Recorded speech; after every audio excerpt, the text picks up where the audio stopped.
live from Cardinal Stadium with Bob Dovefield as the field. Oh, look at that. Even before this, I made sure I got it right. It is Bob Dovefield. I'm going to check it.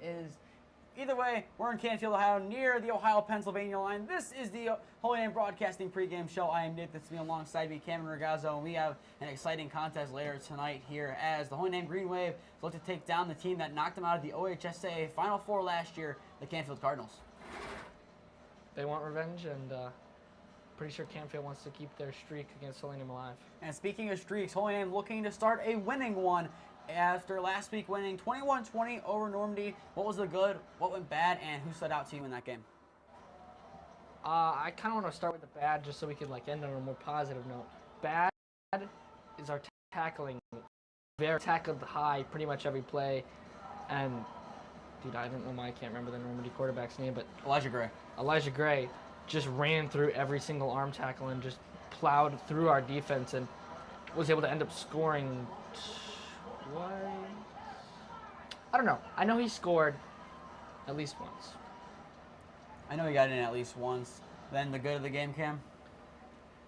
Our offense looked pretty good for a little bit. Two drives that did end in the red zone without any points coming up.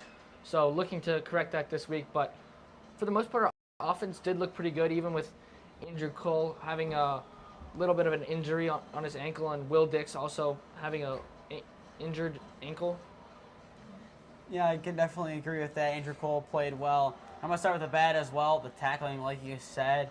But I'm going to say another thing, the mentality of that game. It looked like for the first 24 minutes of that game, the only team that actually wanted to win that game was Normandy. I mean, Holy Name kind of came out flat. I hate to say that they came out flat. I hate to say that word just for the sole fact of it sounds kind of bland. You'll see a lot of teams describe it coming out flat, but there's no better word to describe it. They were rough to watch in that first half, but something happened in that locker room. We had that second half outscoring them 21-6 the rest of the way.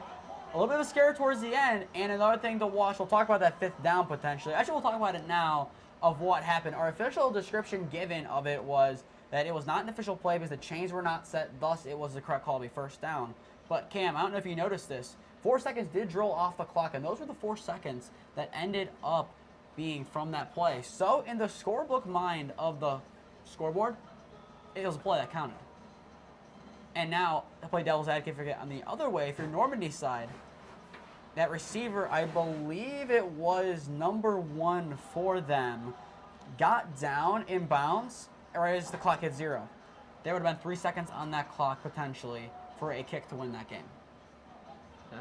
So both sides, in a way, kind of got messed up by the miscommunicated call. It was a weird one. You could say what you want, Holy Name, if they deserve to win. Normandy, if they deserve to win. You could say anything along those lines, but there's definitely a lot to take from that game. The offense looked decent in that second half. If you cut out that first half, that was a great game from the Green Wave. If you look at only at that first half, then it reminds me a lot of that Lindsley game. A lot about that is similar. I mean, a weird feeling came out flat, and in the second half, things got a lot better for the Green Wave in the sense of scoring. But Andrew Cole did his thing. Will Dix, when he was in the game, because like we were told later on, he was on a limited workload, did his thing. Andrew Cole's making that big play, and a couple other big plays throughout the game. No names really coming to mind for that. Means Xavier Rodriguez, Harrison Frank, you could say him stepping up when he did, Nick Nemeth. But I'm going to say one more name here, Colin Dosco. A big reception for the touchdown, an impressive day from him. I'm looking to see more of that today. Now we go into our discussion segment, the segment where we go over 6 or sometimes 7 questions. Cam is lucky today. I only chose 6 as we talk about the game as a whole, looking at offensively, defensively, and the history of the contest as a whole. Holy Name could not shut down the run game last week. That is a known fact. I mean, yeah, the running backs didn't do much, but when you have Elijah Gray running, it's like the Ravens, Lamar Jackson. You don't need a J.K. Dobbins to have success. They showed that because they did not have J.K. Dobbins and ran rampant against the Browns. But what adjustments need to be made defensively to avoid a similar performance tonight from the Canfield quarterback or their running back? Yeah, and I talked about it a little bit earlier, just tackling low and tackling at the motor and attacking them at their knees and not around their chest area, I guess. Yeah, just tackle better form tackling. The arm tackling needs to stop. You can't expect to hit high on someone with such a low motor and expect success. I mean, yeah, if you're going for someone who's kind of a receiver, maybe like a Canfield here, then maybe that's fine. You could even say, I would say the range would be 170 and below. Maybe you can hit from high. That's still a little generous on the upper end. Yeah, I would say it's a little. We'll say we'll round it. It's 150. I feel like you could definitely. I was 165, and I think you can easily tackle from the shoulder, so I'll say 165 for now. It doesn't matter. Eli Gray, around 200 pounds. You can't go that high on a quarterback who has had such success running and expect that to happen. You got to go for a hip. Like I said, I mentioned it a couple weeks ago. This is the second time doing a little bit of a film study here. What we were taught is shoulder to hip. The way you tackle, you go like this. That better be meeting the other hip on the far side. That's what you're trying to do on the tackle. In Holy Name, they kind of did something like this, kind of went around like that, and it did not find success. And another thing, you got to fill the gaps. If there is any gap that is left open today, it's going to be exploited. I mean, Brock Lowry had a 75-yard rushing score against us in the Final Four last year. Yes, he's a D1 quarterback, but most quarterbacks would have gotten probably 50 on that same play. There was that good of blocking. You got to be able to fill those gaps. And another thing is you got to keep your assignments. If they do some stuff in the backfield, I know as Coach Jay kind of do, don't get distracted by the little guy kind of running across the back of the backfield like the floating jet sweep. If they try to pull some trickery like that, you still got to make sure you hold your assignments. Because the moment an assignment breaks down, you're kind of dead in the water at that point. There's nothing else you can do. You stop Danny Inglis tonight, you tackle well, you have a shot to win this ball game. And as we were talking about a little bit, the offense was pretty cold in the first half, 0 points. I mean, I think 2 trips ended in the 5, maybe, at least in the red zone. Definitely I know definitely one of them did. I think both ended inside the 10. But none no, because he got sacked. They at least got to there. Yeah. Regardless of that, the offense better in the second half, 21-6 outscoring of Normandy, but still not great. What went wrong in regards to the offense that game? Yeah, honestly, I do think it has to do with not having the backfield pair of Xavier Rodriguez and Will Dix. I mean, obviously, as we knew after the game, Will Dix was off that field because he had a limited snap count because of that ankle injury, and hoping to see him back on the field for more snaps today. But definitely, I feel like we definitely could have used Will, especially within that red zone. I mean, he's a power back. He's going to hit hard, and he ain't going to stop driving. Not saying Xavier isn't going to do that, but I just feel like that's where Will excels more. And then I can agree with that. Looking at the way it was, the run game kind of stalled a decent amount with a few exceptions. Passing was more favorable throughout the game, but we decided not to go with it. Another thing to keep in mind for tonight is field goals. Chase Jossity so far looking good. Actually, one of his kicks going over the band and on the left side of the field a little bit ago. One of them hitting the top of it, but the run game wasn't working, and we kept going. The pass game was working really well. I hate to say it, but that might be what Holy Name should do tonight. You want to keep a balance, but if Andrew Cole could find Colin Dosco down the field a couple more times, he easily can get some big yard plays, and we can be good. Xavier Rodriguez, get him involved. If Will Dix is at full health, get him involved tonight. We do apologize. I'm changing around the chairs to make sure everyone is good for the game. And now Cam is way shorter than me. This feels like something I do for the interviews. If you don't notice the interviews, especially the basketball players who are taller than me, let's just say my chair is a little bit higher in the athletic classroom. Let's just say raise it up a little bit, make sure I'm not really short. And now Cam has that feeling. But as I was saying, they kind of ran with the run more than they should have. Do the pass more. Get a guy like Jawan Bryan involved who's getting some passes on the near sideline. A nice play from Andrew Cole throwing down to him now. Kind of had him tiptoe down the sidelines. Find the receivers. Get them involved. Because I know Andrew Cole, I know it's a question later on here, I'm pretty sure. He's had success passing against this Canfield team. Then they're going into question number 3. We already mentioned him, the 3-star running back / linebacker, Danny Inglis, going to Iowa State.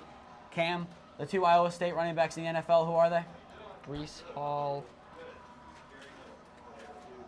I know you told me the other one, and I know the other one. Monty? David Montgomery. Yeah. Both of those guys went to Iowa State. Montgomery, maybe 2018 he was drafted.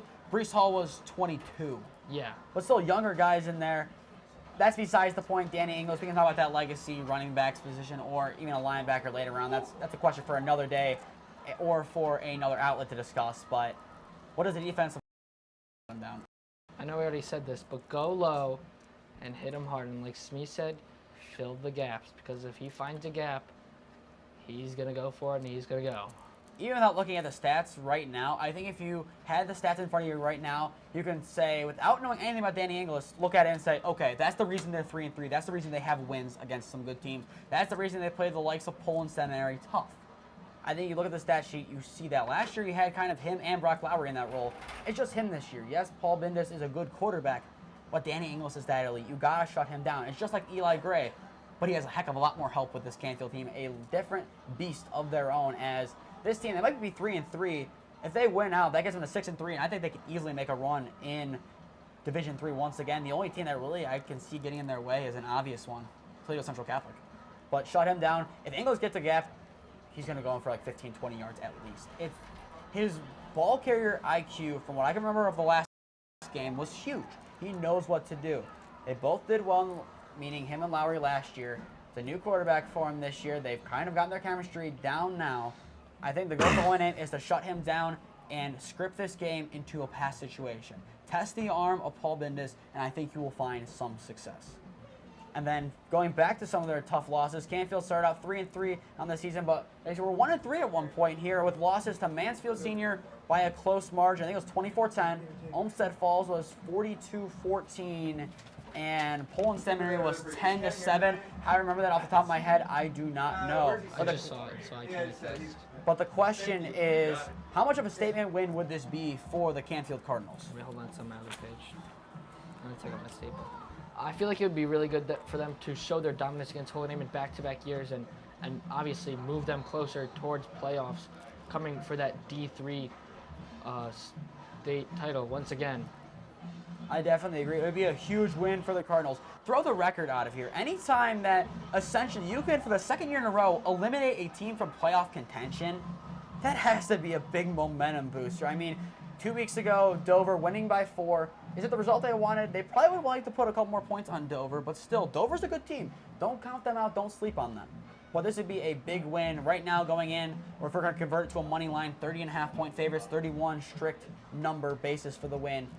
Winning this rematch could set them in the right direction, as they have 2 really winnable games to finish out the regular season, and a win tonight and more chemistry can have them dangerously posed for a deep playoff run again, because I would be willing to bet that they will be playing late.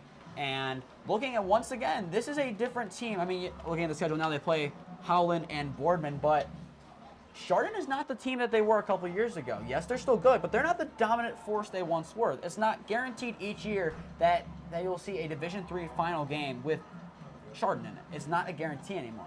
Canfield? No one's going to beat Ursuline in this region. The same region. We're in. No one's beating Ursuline. Ursuline is really good. So Ursuline's going to win? Ursuline can play with Toledo Central Catholic. And now we're here in the box. Toledo Central Catholic being met by Ursuline. Thank you for that. Appreciate that. Ursuline is really good. But I think tonight, a big win for the Canfield Cardinals. They can get themselves in that conversation and give themselves a shot. Now going into Holy Name's side of things, once again, last week, you could say it's an unconvincing win, a 1-point win. As I did say before the game, you can go back and check, it would be closer than you think. I was going to say a 1-score game. I did not mean 1 point by that.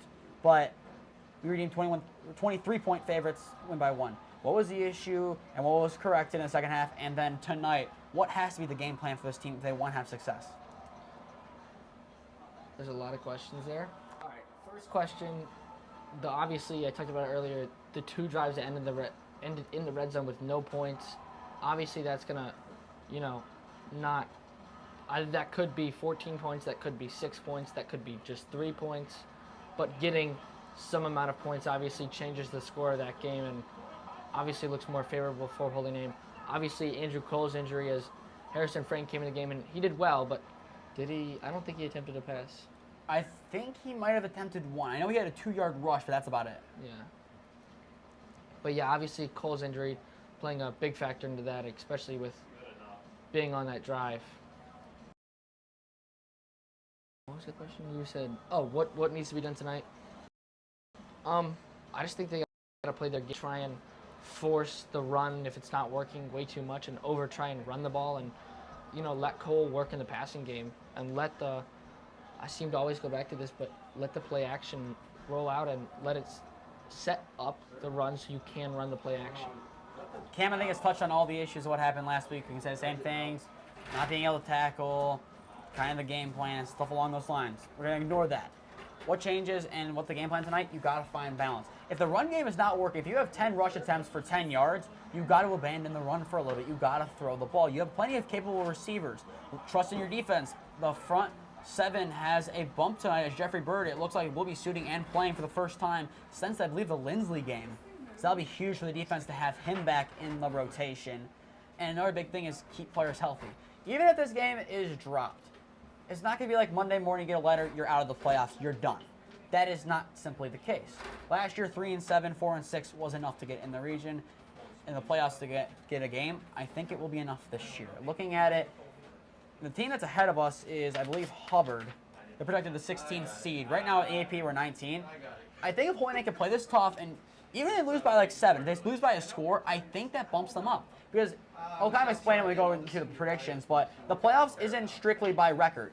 It's by strength of opponent. Yeah. If Hoyne plays St. Ed's, St. Ignatius, Toledo Central Catholic, and all those teams and went 3-7, and any other team played against the other teams who went like a combined, let's just say 10 and whatever, and they got maybe 2 better wins, they're going to put Holy Name in the playoffs. Yeah. I think a lot of it's strength of schedule. They got to play Canfield close tonight, and you got to make sure you don't risk anyone for injury. There's still 2 more games this season. You can't put all your eggs in the basket of a Week 8 contest on the road. Then Holy Name season, I hate to say it, it does essentially still break down of win out to make the playoffs. It's guaranteed basically if you win out, because I believe the difference is 92% chance to make it into the playoffs with a win tonight, 27 with a loss. But still, we can get some help and make the playoffs. Lose 2, it's done. How does this affect the mentality tonight, and what would a playoff berth mean to this team? I think we just play hard every single play because, honestly, for some it could be their last. I mean, especially barring an injury. And I just think for going back to what Joey Ragazzo said yesterday in his interview when Smee interviewed him, I think it's just growth for this team. And I mean, we have just so many young guys that have stepped up on this team this year, and it's just growth for them. It's growth for our seniors to get back to where we were last year, to try and hope to get back to where we were last year and try and go even farther than we were last year. And I just think everyone's just going to grow more with experience and more with intelligence in their football IQ if we do get back to the playoffs. I definitely agree. I was going to comment on that. Joey Ragazzo, I was expecting him to say something like, oh, our goal is to make the playoffs, something along those lines. No.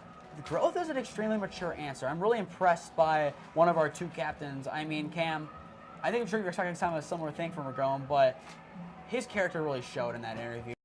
And I think this team, they know the odds are against them. This is not a team that was like in the interview saying, okay, we're the best team on planet Earth. Cole said it himself. They're not sugarcoating anything. They know the results, and they know what they can do. It lights a fire under them. I believe they're going to play better tonight after the heartbreaker from last year. They want to win. They want to make the playoffs. They don't want Week 10 to be it. They don't want to go to Byersfield and half these guys never step on a football field again. They want to make Canton South uncomfortable. They want to make Mentor Lake Catholic uncomfortable. Maybe Streetsboro, if they get a run of form going together. Poland Seminary, same for them. They want to make these teams uncomfortable. They want to make them play a round 1 game, a 1-for-6 team, like, oh shoot, we have Holy Name and they're on a tear as of late. That's what they want to strike in these teams, and I think they realize what tonight means. I think they're going to play better, and still, once again, just reiterating, shout out Joey Ragazzo. True class act.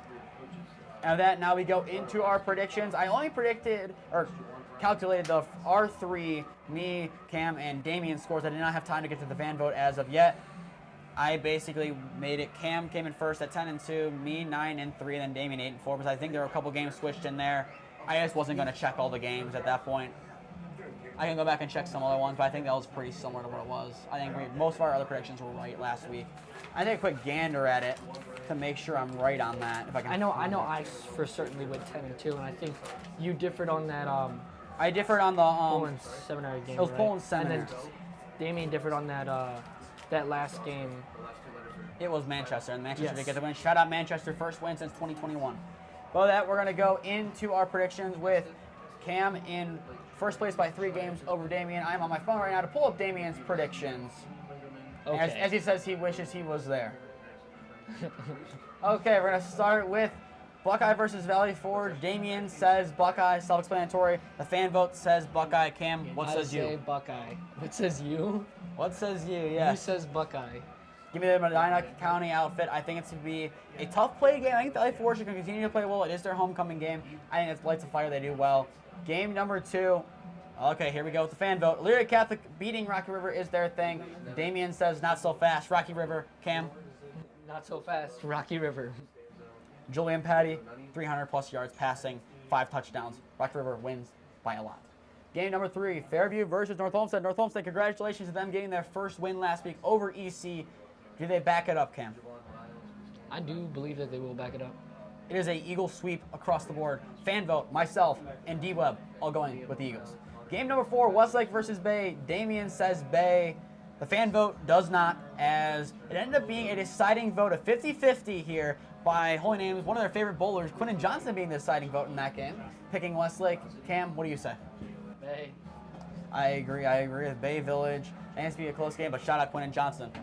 Commentated one game with us for Holy Name Paddle Baseball. It's a good game. Go back and watch it. Game number 5, Normandy versus Lakewood. Does Normandy get their first win of the season? I do believe they do. The fan vote says no. Damien says yes, but I say yes. Eli Gray, a masterclass. 400 all-purpose yards. I'm going to put that out there right now. 400 all-purpose yards. Eli Gray, do not let me down. Game number 6 here, and you know me, I don't give context to games. I don't give it to them. I don't give it to anyone on the polls. This is a game I give context to. Hubbard versus Lakeview. Hubbard a couple miles away from Canfield. They were projected at the 16th seed. Holy Name was originally projected at the 17th seed, now down to 19, but they're a team ahead of us. This is the game they're projected to lose by 1, if I'm not mistaken, or win potentially. Win by 1. The fan vote goes with Hubbard. The fan vote went with Lakeview, correction. Damien went with Hubbard. What do you go with? I went with Hubbard as well. Hate to say it. Give it to Hubbard. Game number I 7. hope I'm wrong on that one, actually, though. Hoban Glenville. A game close on paper, but Drew Pastor giving a running clock score to. I think he said by 36. Fan vote says Hoban. Damien says Hoban. I say Hoban. Give me the Knights. Archbishop Hoban, a big win over Ted Gibb Sr. Game number 8, Medina versus Cleveland Heights. What do you got? Go Bees. Damien went with Medina. For some reason, I wrote Cleveland Heights down. I did not mean to do that. I have Medina winning that game. So does the fan vote. For some reason, I decided to do that. I don't know. I meant to put Medina for that game. Sure. Give me Danny Stoddard. I even told Damien when I texted him, he can back me up on this. I know you told me too. I'll pull up the transcripts here. One we don't agree on, and that's the next game, I believe it is. It is indeed. It is Cardinal Mooney versus Warren G. Harding. Damien went with Warren G. Harding. The fan vote went with Mooney. Cam? Sticking with Damien. It's a weird thing to say 'cause it's usually wrong, but The Cardinal Mooney team projected to lose. There's a Cardinal team playing on this field today. Holy Name might be facing another Cardinal team, Cardinal Mooney, next year. Give me Cardinal Mooney in that game. I believe, am I lone wolfing them? no. You said fan vote. Oh, the fan vote's backing me up. That's a scary sight. Game number 10, Clyde versus Damien Sandusky. backing me up. That might be worse. Game number 10, Clyde versus Sandusky. Damien says Sandusky. The fan vote says Sandusky. I say Sandusky, regardless of what my paper says, because the computer Sure, had a buddy. malfunction. Sure, buddy. Do you agree to concede that the Medina one was an error? Yes. Okay, then it's even. It's Yeah, fine. okay. We'll shake on it here. Ladies and gentlemen, there we go. Even though I'm short. But Sandusky, it's a sweep all the way around. Game number 11, Riverside Painesville versus Kenston. Fan vote went with Riverside. Damien went with Riverside. Riverside sweep. Go Beavers. Game number 12, CCC versus Lou East. Who's going to win? Is it another? I think it's another sweep. Cleveland Central Catholic. CCC. Well, that stands a couple days ago. Beautiful church. Give me CCC. River Rouge versus Euclid, a game that has just been put on the schedule. Damien went with River Rouge. Fan vote with River Rouge. What do you go with? I go with River Rouge. I do have to give a shout out to River Rouge, Solon, that whole thing. We're not going to talk about that. But a shout out to River Rouge for making the trip from Michigan here. It is Euclid's senior night. Without them, there's a chance that those kids don't get a senior night. Big shout out River Rouge. Hope you guys get a big victory and hope Euclid has a good game as well. For that, we're going to quickly go into bowl predictions. Cam, quick bowl prediction. Will Dix has 2 touchdowns, 1 in offense, 1 in defense. Mine, Cole throws for 150 plus yards. Sorry, we're going kind of quick. Senior night for the Cardinals is about to start. So keys to victory. Cam, do you want to alternate? I'll start. Get big stops on 3rd and 4th down. Force Canfield to make the big plays. Cole continues to lead by example on offense. And home name is fueled by revenge and motivation for the playoffs. Apologize for a quick end, but that has been the Home Name Broadcasting pregame show. Thank you for tuning in. Those of you watching with Canfield, we will bring you to their senior night now, as the band should be starting any moment now. Thank you for watching the Home Name Broadcasting pregame show. If you're just going to tune back in for the game, we'll be back on in 45 minutes.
Being escorted across the field by his parents, Lorenzo.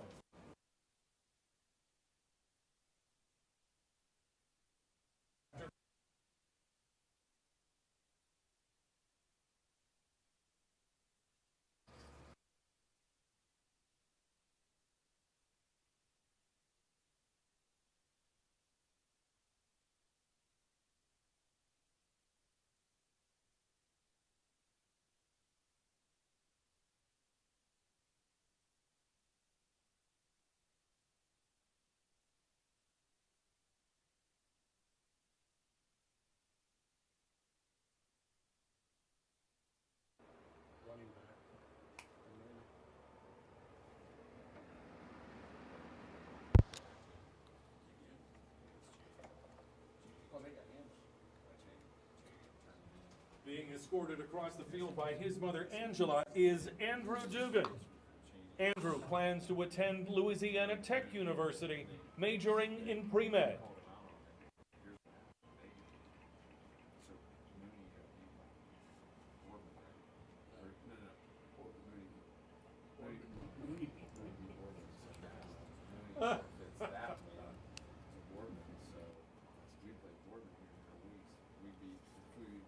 Madison Edwards is being escorted across the field by her parents, Holly and David.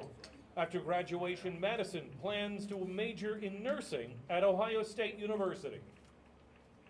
See some of these bios. He has the kids what they do right now in football.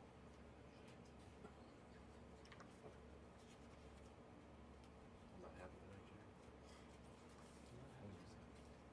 No, I'm just saying. Crap, each one of those is a kid.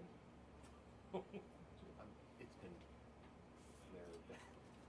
Marcus Epp is being escorted across the field by his parents, Kathy and Gerhard. Attending Youngstown State University after graduation, Marcus is planning to major in mechanical engineering. Just like my son-in-law. 23. All right, I'm about. No, so they gave him. And she redid them all. She redid them all. So there's 3 per kid. That's only a couple. I don't think they have Being escorted across the field by her parents, Melissa and John, is Catherine Irvin. Catherine's plans after high school include attending Youngstown State University with a pursuit in education. I don't know who does those. They have, Robert has done them before. That's what I figured. That they'd cut Canfield. But that's a lady out there. Being escorted across the field by Aaron and Jeffrey Lowther is Emily Gilpin. After graduation, Emily plans to attend Akron State University as a business and marketing major.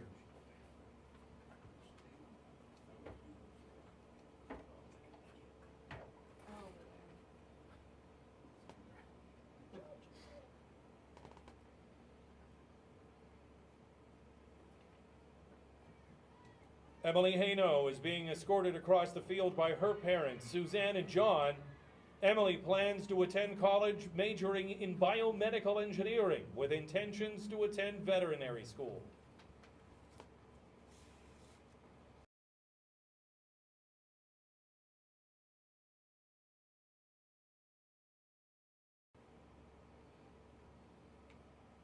Being escorted across the field by his father, Dave, is Evan Harina.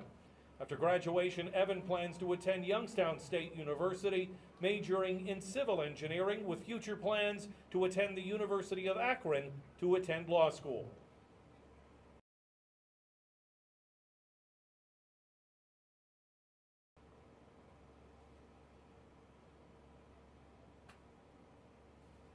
Layla Inglis is being escorted across the field by her parents, Wendy and Vincent.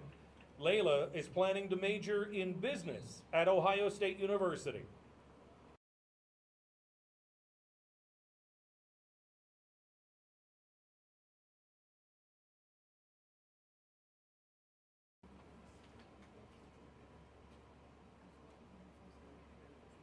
Being escorted across the field by her parents, Jijik Kaur and Singber Singh, is Harjot Kaur. After graduation, Harjot plans to attend college with a major in mechanical engineering and a minor in environmental engineering.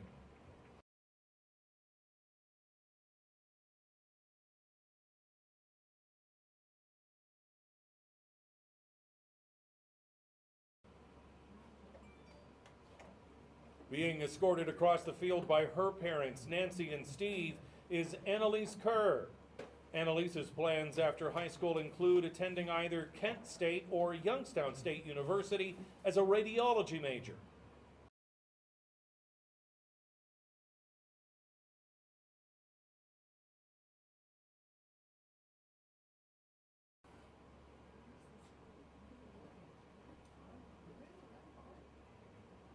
Brian Leeper is being escorted across the field by his parents, Kathy and Chris. Attending Youngstown State University after graduation, Brian plans to major in mechanical engineering.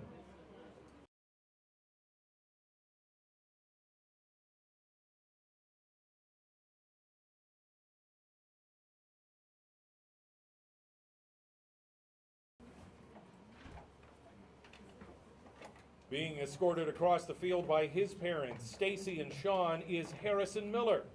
Harrison plans to attend Youngstown State University with a major in finance and actuarial science.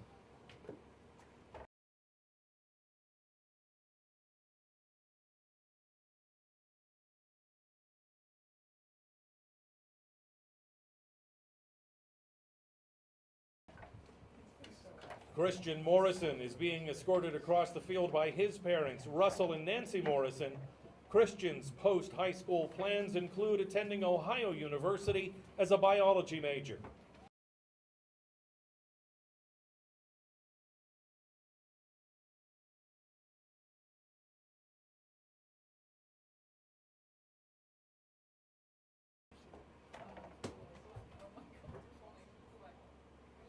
Being escorted across the field by his mother, Christina, is Jack Paolo. Jack's plans after high school include attending Youngstown State University as a biomedical major.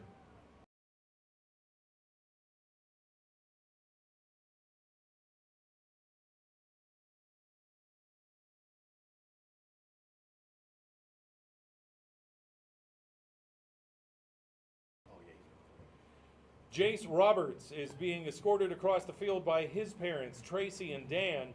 After high school, Jace plans to major in nursing with a minor in graphic design from either Ohio State or Kent State University.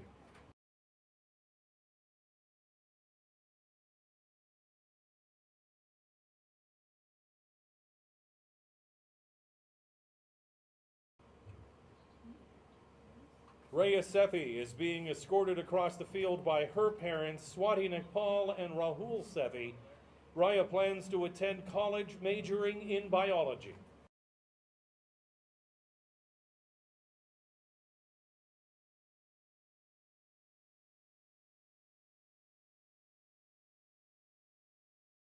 I'll just try to squeeze against the wall. I'll squeeze in the 23 I have to do. Okay.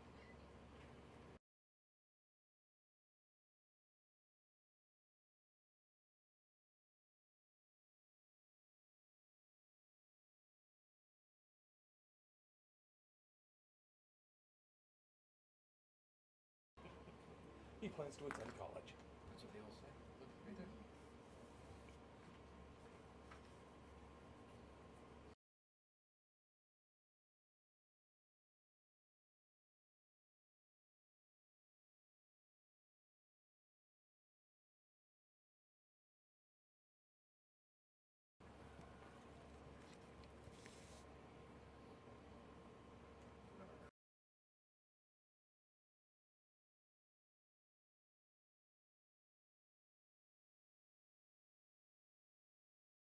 Being escorted across the field by her parents, Kimberly and David, is Allison Vernon. Attending American Musical Dramatic Academy, Allison plans to major in musical theater.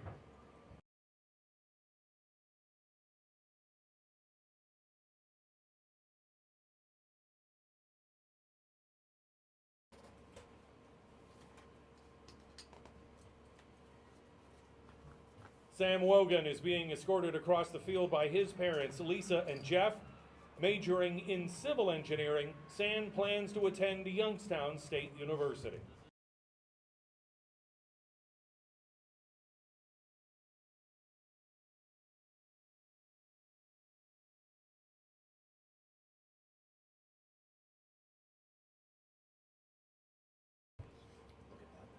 Ladies and gentlemen, please join me now in recognizing these 23 outstanding band seniors and the contributions they have made to the Canfield band programs, their high school, and the Canfield community.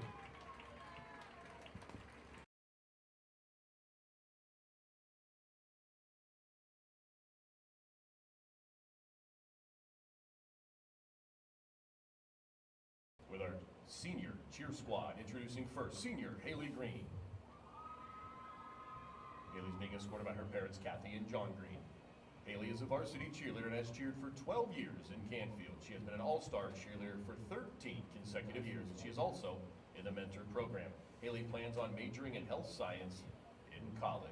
Senior Haley Green.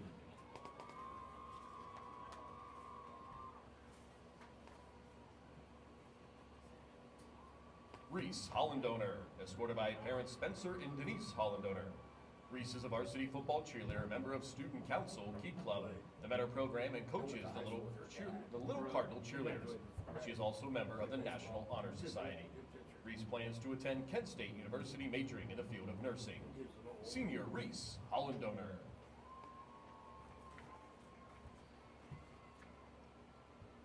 Kendall Johnson, being escorted by her parents Chris and Jen Johnson and her siblings Parker and Jackson. Kendall is an active member of Student Council, Key Club, Young Leaders, the Mentorship Program, and a member of the National Honor Society. She is also a Canfield Little Cardinals cheerleading coach and a 3-year varsity letter cheerleader.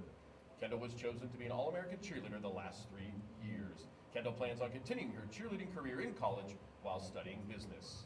Senior Kendall Johnson. Lindsay Plant, escorted by her parents Les and Colleen Plant. Lindsay has led her 3 years in cross country, track, and cheer. She is a cheer captain this year and is also a dance instructor at Jamie's Dance Force. Lindsay plans on continuing her cross country and track career in college. Senior Lindsay Plant. Mia Sinkovich, escorted by her parents Ron and Michelle Sinkovich and her siblings Ronnie and Shane. Mia is a varsity cheerleader and has cheered for Canfield for 12 years. She is a member of the National Honor Society and an after-school Haven coordinator and a member of the Leos Club. Mia plans on attending Youngstown State University and majoring in exercise science. Senior Mia Sinkovich. Courtney Williams, escorted by her parents Jake and Rachel Williams. Courtney is a lettering varsity cheerleader and a 2-year letterer in golf. She has been the captain for both teams. Courtney also participates in the Canfield Mentoring Program. Courtney plans on studying pre-optometry at an undecided school. Senior Courtney Williams.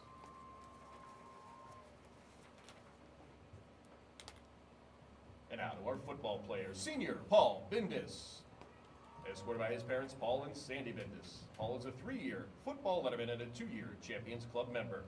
Paul plans on going to college to play football and majoring in biochemistry or business. Senior number 4, Paul Bindis.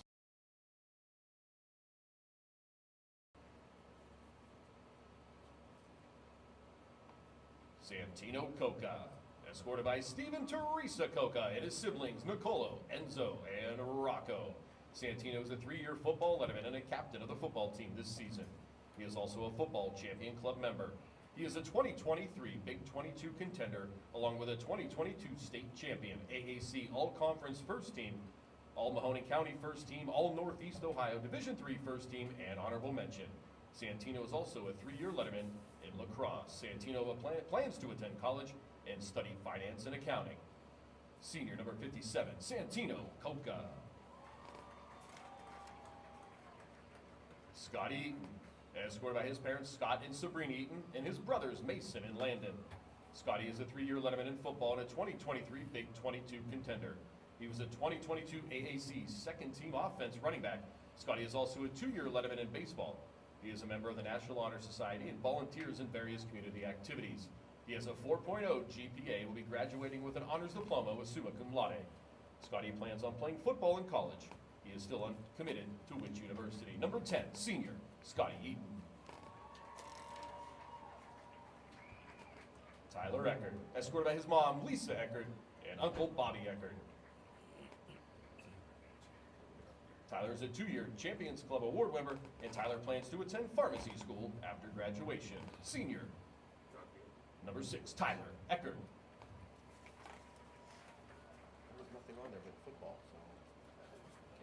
Okay.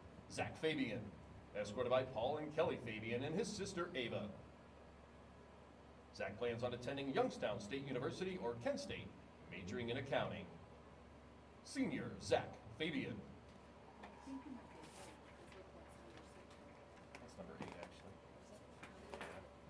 It's all crushed.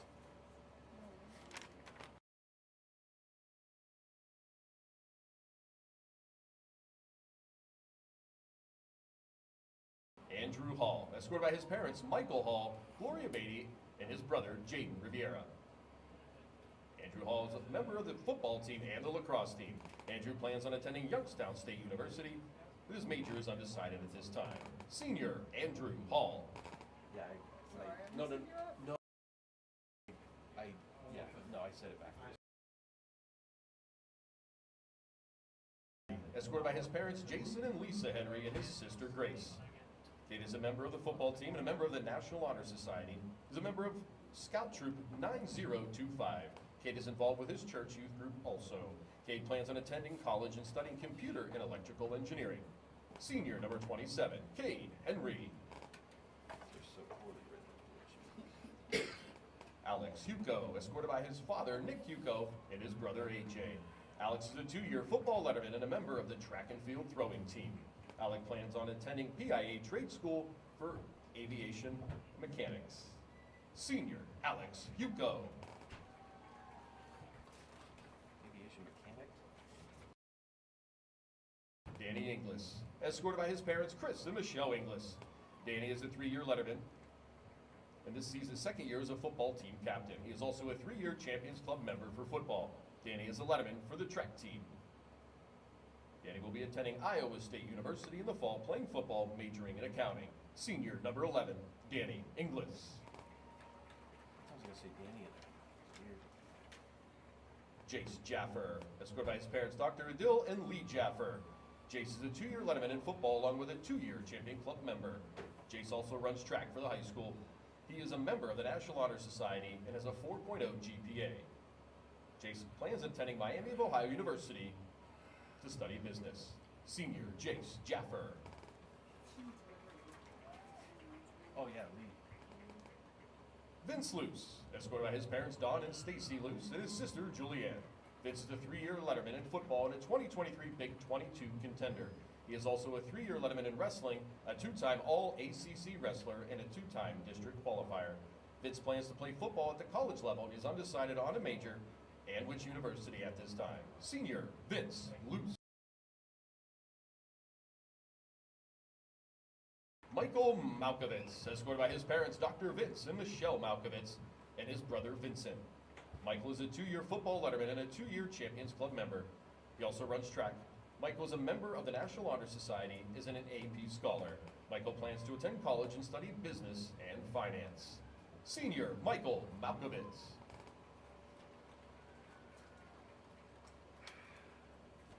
It's a lot, Jimmy. It's a lot. Anthony Mazzella, escorted by his parents Mike and Christine Mazzella, and his sister Ava.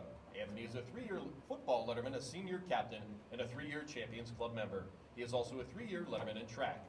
He is the Chamber Choir Vice President, a member of the Chemistry Club, and a senior class officer. Anthony is also President of the National Honor Society.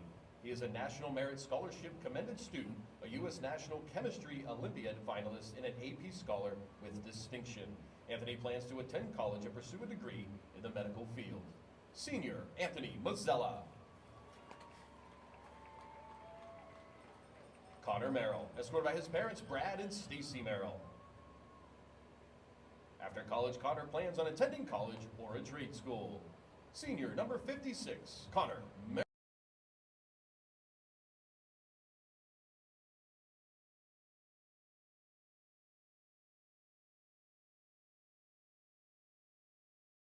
Seth Newman, escorted by his parents David and Carrie Newman. Seth is an honor student, a member of the football team, and plans to attend college after graduation. Senior number 25, Seth Newman. That was really anti. Jake Schneider, escorted by his mom, Dawn Schneider, and his sister, Hallie. Jake is a 3-year football letterman and on the leadership team. He is also a 4-year letterman in basketball, where he has received first team AAC, first team All-County, first OHSBCA, and second team All-District recognitions, along with being MVP. Jake is a member of the National Honor Society, Y Teens, and Key Club. He is also a recipient of the Archie Griffin Athletic Sportsmanship Award. Jacob plans to attend college to study business and finance and continue playing basketball. Senior number 2, Jake Schneider. He got hurt before the season started. Terrible. Colton Tenney, escorted by his parents Derek and Melanie Tenney. Colton is a varsity football player and also a member of the FCA. Colton plans to attend Kent State University to study education. Senior Colton Tenney.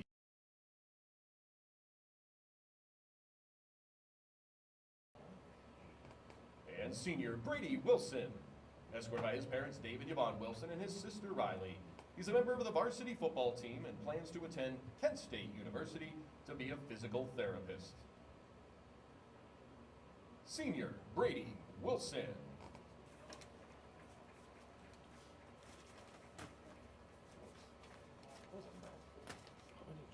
There was 61.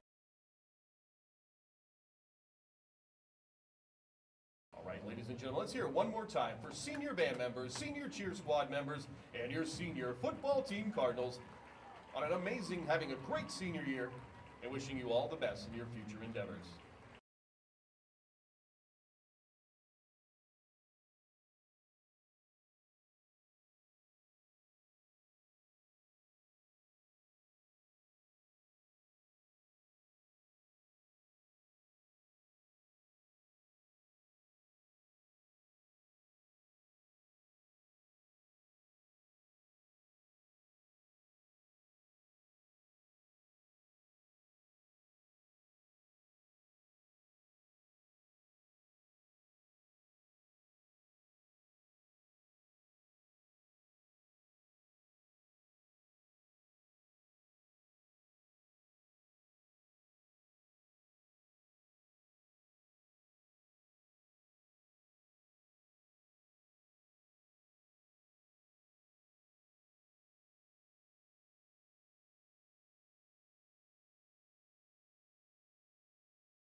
A lot to play for here at Cardinal Stadium, home of the Canfield Cardinals. Football in your home for all Holy Name sports, Holy Name athletics, YouTube. Good evening, everyone, and welcome to the broadcast between the 2-5 Holy Name Green Wave and the 3-3 Canfield Cardinals. I'm Nathan Smee, alongside me, Cam and Ragazzo, and Cam. A little shorter today than usual. Okay, well, they gave me a shorter chair than you did, so. Do you want to switch real quick?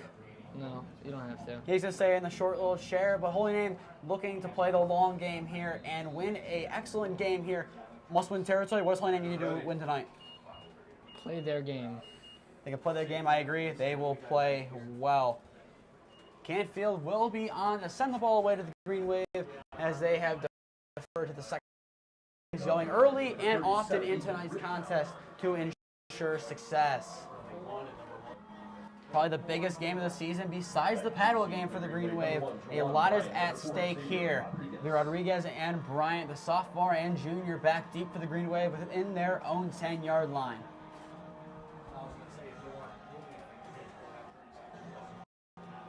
The run-up to begin here by Rittenor. Appears to be in a shorter stint here, potentially an onside kick incoming to begin the game. Either way, we are sent on our way. Going to be bobbled back and taken in by Nick Nemeth. And Nemeth is going to cut up field and be taken down at around the 30-yard line, where Holy Name will begin their first drive of the night. Led out by senior quarterback Andrew Cole. So far this year has impressed, especially after halftime of the North Olmsted football game on senior night. Cam, what are you expecting to see from Cole tonight? I expect them to see definitely a lot of runs, but I feel like probably less than last week because of that ankle injury. I'm sure they're still very weary of that. And it'll definitely be something to watch here, how much Cole can do given the injury he had last week. But it'll be first down and 10, ball spotted at the 31-yard line in this OHSAA Final Four Rematch from 2022. Holy Name looking to get revenge on the Canfield Cardinals. Cole takes a snap, going to hand it off to Rodriguez for the first time tonight, and he has some room to go. Rodriguez taken down from behind. A nice little gain to around the 38-yard line. Quick gain of 7 there, and Rodriguez, if he broke that last tackle, he had a lot of room in front of him. An excellent job from Rodriguez to get the game going. He certainly did. It's a great way to start off the game with a little 7-yard run right there. And that might mean the run is more favored tonight for the Green Wave. It is their known bread and butter during the tenure of Coach Wondolowski, as it entered the decade mark a couple years ago. Second handoff of the game on the second play from scrimmage. But that time, Rodriguez nothing going as he gets to around the 38-yard line, so he will just get back to the line of scrimmage, which will set up a crucial 3rd down and 3 early on in tonight's contest. Kind of a quick turnaround right there. I mean, great 7-yard gain right off the bat and just good stuff right there, so hopefully Holy Name can pick this one up here on 3rd down. And this defense is definitely nothing to scoff at for the Cardinals. Don't know if we're going to see him on defense much tonight, but a big player coming back, Vince Luce, played in the first game against West Branch, suffered a broken foot. He'll be back tonight for the Cardinals. I believe he was on the far edge, lined up against Ragazzo, the left tackle. 3rd down and 3. Cole's going to look to throw for the first time tonight. Pass is incomplete, in and out of the hands of Nick Nemeth. So that'll be a 3 and out for the Green Wave. We'll send on the punt team. A nice throw from Cole, just in and out of the hands of Nick Nemeth. So the Cardinals defense holds up on the first possession here, and now the defense of Holy Name will have to stop Danny Inglis and the offense of the Cardinals. Soul, the sophomore, is on to punt the ball away. The deep man for the Cardinals standing at around the 30-yard line. I believe it'll be Scotty Eaton, who was dangerous in the last time we played them that game at Euclid Community Stadium. Has some nice runs from scrimmage as well as some nice returns. Be taken in by Eaton at around the 37 as he cuts upfield into Holy Name territory as he is taken down at around the 48, 47-yard line. They're going to agree on the 47-yard line, where now senior quarterback Paul Bindis, taking over for Brock Lowry this year, has done a decent job getting the Cardinals to a 3-3 record, leads out the offense, along with Iowa State 3-star linebacker / running back Danny Inglis. Cam, Holy Name has 2 big players to stop. They need to stop number 4 and need to stop number 11 tonight. 7-yard line. I agree. And it'll be those 2 in the backfield here on 1st down and 10. Ball at the 47-yard line. Man in motion is Inglis. And that'll be a false start, most likely against the Cardinals, as that will be the first flag of tonight's contest. And that's what it's going to be. I'm pretty sure it was on their right tackle. I don't know who that is, but I'm pretty sure it was on the right tackle. I believe it was the man returning from injury, Vince Luce, getting penalized on his first play back on offense. But anytime you have such an offense that is moving, as this one does, doing a motion to begin the game, you're bound to have some false starts at points in the game. But nonetheless, ball spotted now at Canfield's 48. First down 10, handoff will go to Scotty Eaton as he has some room down the sidelines, and he has some more still. Nonetheless, he's tiptoeing down the sideline, forced out on the far side at around the 26-yard line. An excellent run there from Scotty Eaton. First big run of the night for Canfield and for the Green Wave combined. Here's me not starting to bring play ball for quite yet. Volleyball. Apologies for that. Now set up. First down and 10 after the nice run ball at the 25-yard line.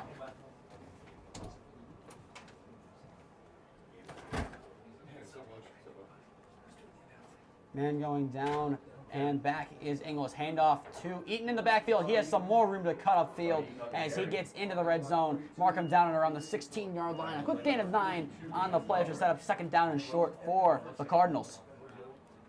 And so far, the Cardinals have had their way running the ball down the field. Scotty Eaton, not the man that Holy Name was prepping for, but nonetheless, an impressive runs from him so far. Eaton, John Carroll, Hillsdale, Central Michigan, and Mount Union so far have offered the senior running back. We'll set up second down and 1 at the 16-yard line. Man in motion is Inglis. High snap, handoff will go to Eaton once again. That'll be Eaton up the middle as he'll be taken down at around the 8-yard line. A quick little gain there of 8, which sets up a first down and goal. Ball spotted now at the 8-yard line. The Hardnet and Costanzo subbing out for the Green Wave on this play, and you have to think this is going to be another run for the Cardinals. I mean, they've only ran the ball and it hasn't not worked. So if it ain't broke, don't fix it. This is a lot similar to that Buckeye game. Ingles not getting many touches quite yet, it being the secondary running back getting the majority. And that will not change as once again it's Scotty Eaton. As Scotty Eaton gets himself really close to the end zone. The one judge had him at the 1. They're going to bring him back down to earth at around the 4-yard line. So maybe a gain of 4, but nonetheless, Aiden Butler in on the tackle for the Cardinals. Or not for the Green Wave on the Cardinal run. Now 4 yards separate the Canfield Cardinals from their first score of the night. So far, all runs. So far, all Scotty Eaton. And now as Canfield huddles, they'll begin here on second down and goal. Holy Name's defense looking to hold up here. The play clock running down here now. 5 seconds remain on it. Man in motion here. Handoff will go once again to Scotty Eaton, and he is in with ease. A touchdown for the Canfield Cardinals as they strike first. Scotty Eaton from 4 yards away. And honestly, that was kind of just power football all the way down the field. I mean, they didn't pass the ball once. The run was working the whole time, so why stop? And obviously, that just shows it right there. 52 yards of ease for the Cardinals on that drive, all via the run, all via Scotty Eaton. And now that has given them a 6-0 lead, and a deserved 6-0 lead nonetheless. On to kick the extra point for the Cardinals is Rittenor. Snap's good, hole's good, kick is up and well into the band. That one is good. Canfield forced a 3-and-out from the Green Wave and get a touchdown of their own. We'll take our first media timeout of the night. 8:27 left to go in the first quarter. Holy Name down 7-0 to the Canfield Cardinals. We'll be back on in a minute.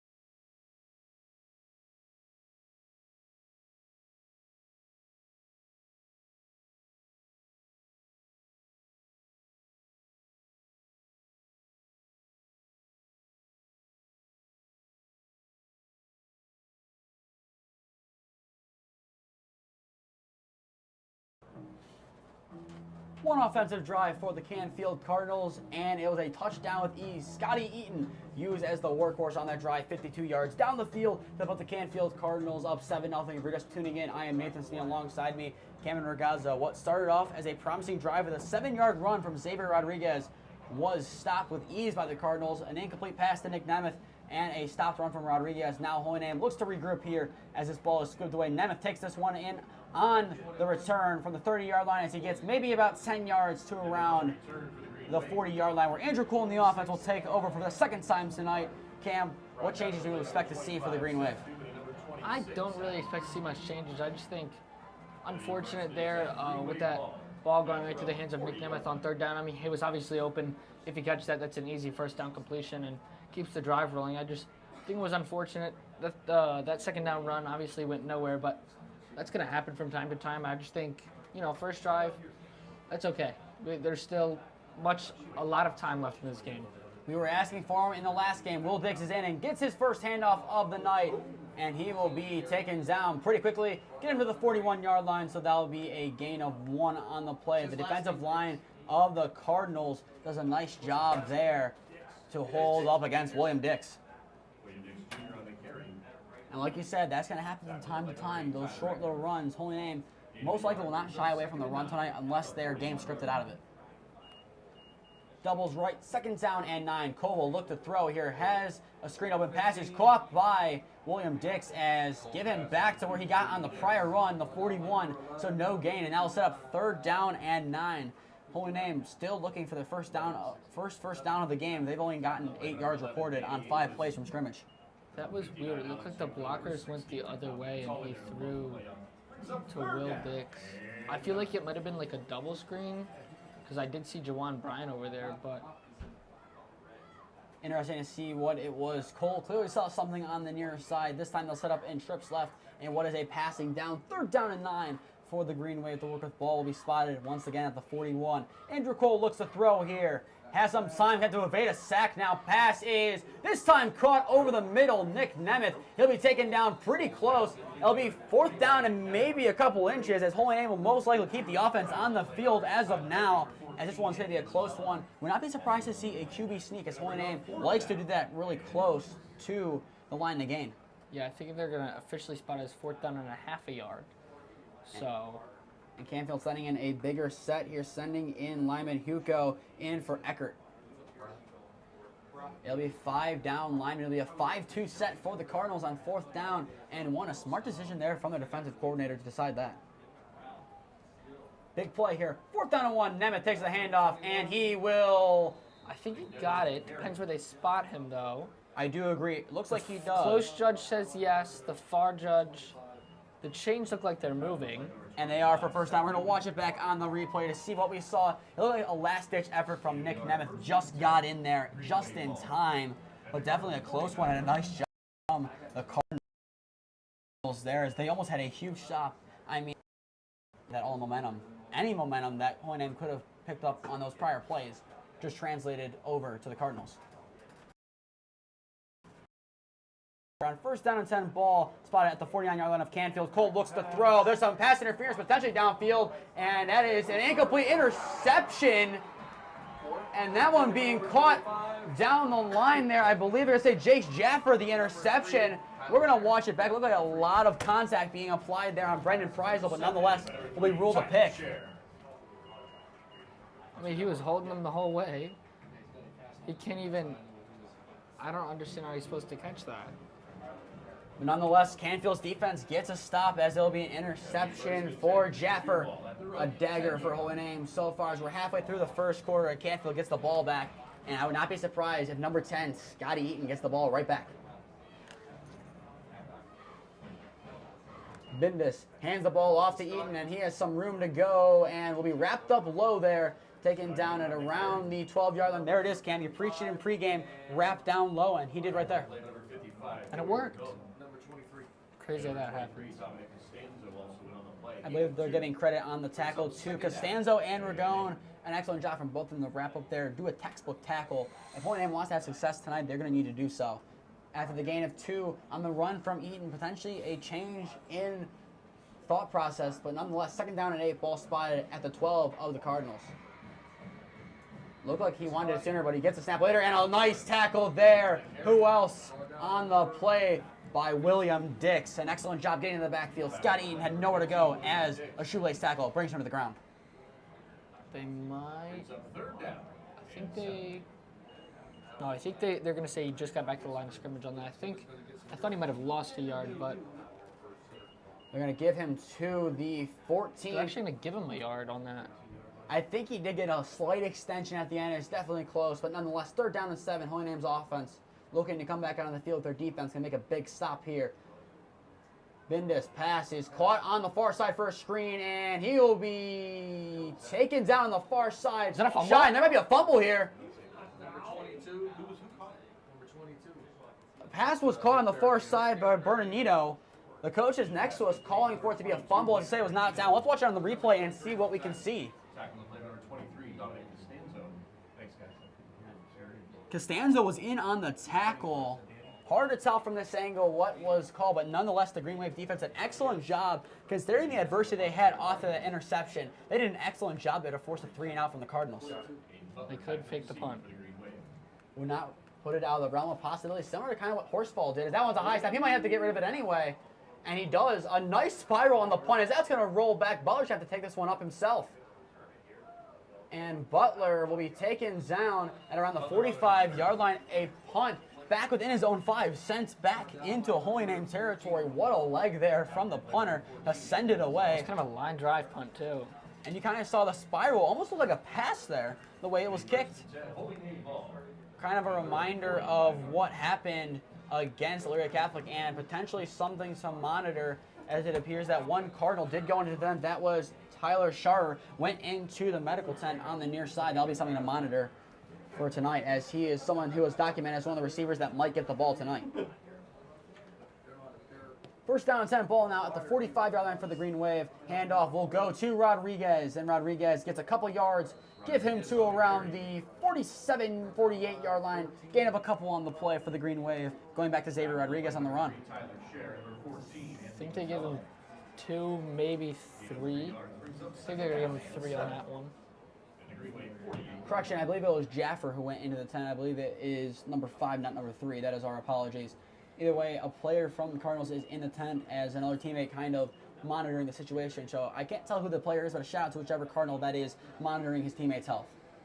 2nd down and 8, ball at the 48 of the Green Wave. Jet sweep here. It'll be Brendan Preisel this time. Will get the ball, and he'll be taken down. They're going to give him a yard on that one. Generous spot to the 49-yard line. Make it now 3rd down and 7. Should be 3rd and 6. If they gave him to the 49. I'm going to say 3rd down and 6 instead. But nonetheless, a nice job there. Danny Ingles, the first time we're calling his name on defense tonight. Now looking at 3rd down and 6, potentially a deep pass here. But I would not be surprised to see something over the middle. Look for Nick Nemeth to get the ball here on 3rd down. Blitz. And Cole is met immediately. Danny Inglis right in his face sends Cole slamming to the ground back into Holy Name territory as Patrick Soule and the Green Wave punting unit now marches their way onto the field as Cole is coming up limping. But what a hit there from Danny Inglis, showing why Iowa State scouted him out and got him as Cole goes to the sidelines. Once again, as of last week, Harrison Frank did come into that game. That'll be something to monitor if Cole is unable to go. But for now, it is a sophomore Patrick Soule on to punt the ball away to the Cardinals. It'll be Scott Eaton back at around his own 30. Soule does nicely to pick the ball up and send it away. It's going to take a Holy Name bounce. It's going to roll within the 25 and keep rolling to around the 23 or 22. But Patrick Soule bobbles the punt, picks it up, and sends it away far, almost within the 20-yard line of the Cardinals. Just an excellent job from Patrick Soule there to keep his composure and get the ball off on the punt. True. And now as this offense comes back out, Holy Name did something right on that last drive. What did they do well? They stopped the run, which made them pass the ball, which we should do more often. Definitely agree on that one. It'll be 1st down 10, ball at the 22-yard line. So there's 2 deeper starts for the Cardinals after scoring on their opening drive on a run from Scotty Eaton from 4 yards out. Once again, this time it's going to be Ingles getting his first carry of the night, and Ingles is forced down at around the 27-yard line, so a gain of 5 on the play. And we talk about kind of game scripting them out of the run. Instead, it looks like Holy Name, after a couple of stops, have game scripted them out of running the ball with Scotty Eaton. like I said a little bit earlier, does this remind you of the Buckeye game where Troy McCann was expected to get most of the carries, but instead Casey Murray ran the ball a lot. Some of the other running backs got the ball a lot, opposed to the main back. So far, I feel like it does, but obviously this is their only third offensive drive, so we still have more to see. Hand off here to Inglis, and he will be forced down. He forces his way forward a little bit, but taken down at the 31-yard line. But there is improvement from this Green Wave defense. They're wrapping up. I mean, Eli Gray last week, you can argue that was a missed tackle from the Green Wave where he can burst his way forward. But nonetheless, it'll be 3rd down and 1 as the clock down rolling to around 30 seconds left to go in what has been you can kind of say quick, but at the same time, a kind of slow quarter, both encompassed. I would bet a lot of money that this is be a run, Nathan Smee. Calvin really bets the money here on 3rd down and 1. Handoff will go to Eaton, and Eaton will, I believe, get enough for the 1st down, and the far lineman will indeed indicate it is a 1st down. Actually, they're going to say it's 4th down, and now we're going to change it to 1st down. Yeah, I was going to say it definitely looked like he had that. That'll be most likely the last play here of the 1st quarter. The Canfield Cardinals go to the sideline. So do the Green Wave. 1 quarter in the books here at Cardinal Stadium. Your score, Canfield 7. Holy Names, you're watching Holy Name versus Canfield football on your home for all Holy Name sports. Holy Name Athletics YouTube. We'll be back on in a minute to bring you the 2nd quarter.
One quarter in the books here at Cardinal Stadium. Holy Name down 7-0 to the Canfield Cardinals. I am Nathan Smee alongside me. Cameron Ragazzo on the call if you're just tuning in.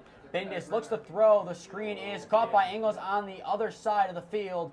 And Inglis still on his feet will get a 1st down and a little bit more. He gets his way to the 47-yard line. There is a flag, though, and I'm pretty sure that is going to be holding. I definitely saw some indication of holding. I believe that's what the coaches were saying next to us, that it was a hold.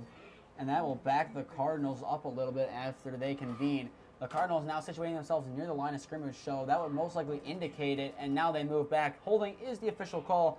I believe that is the 2nd penalty of the night against the Cardinals.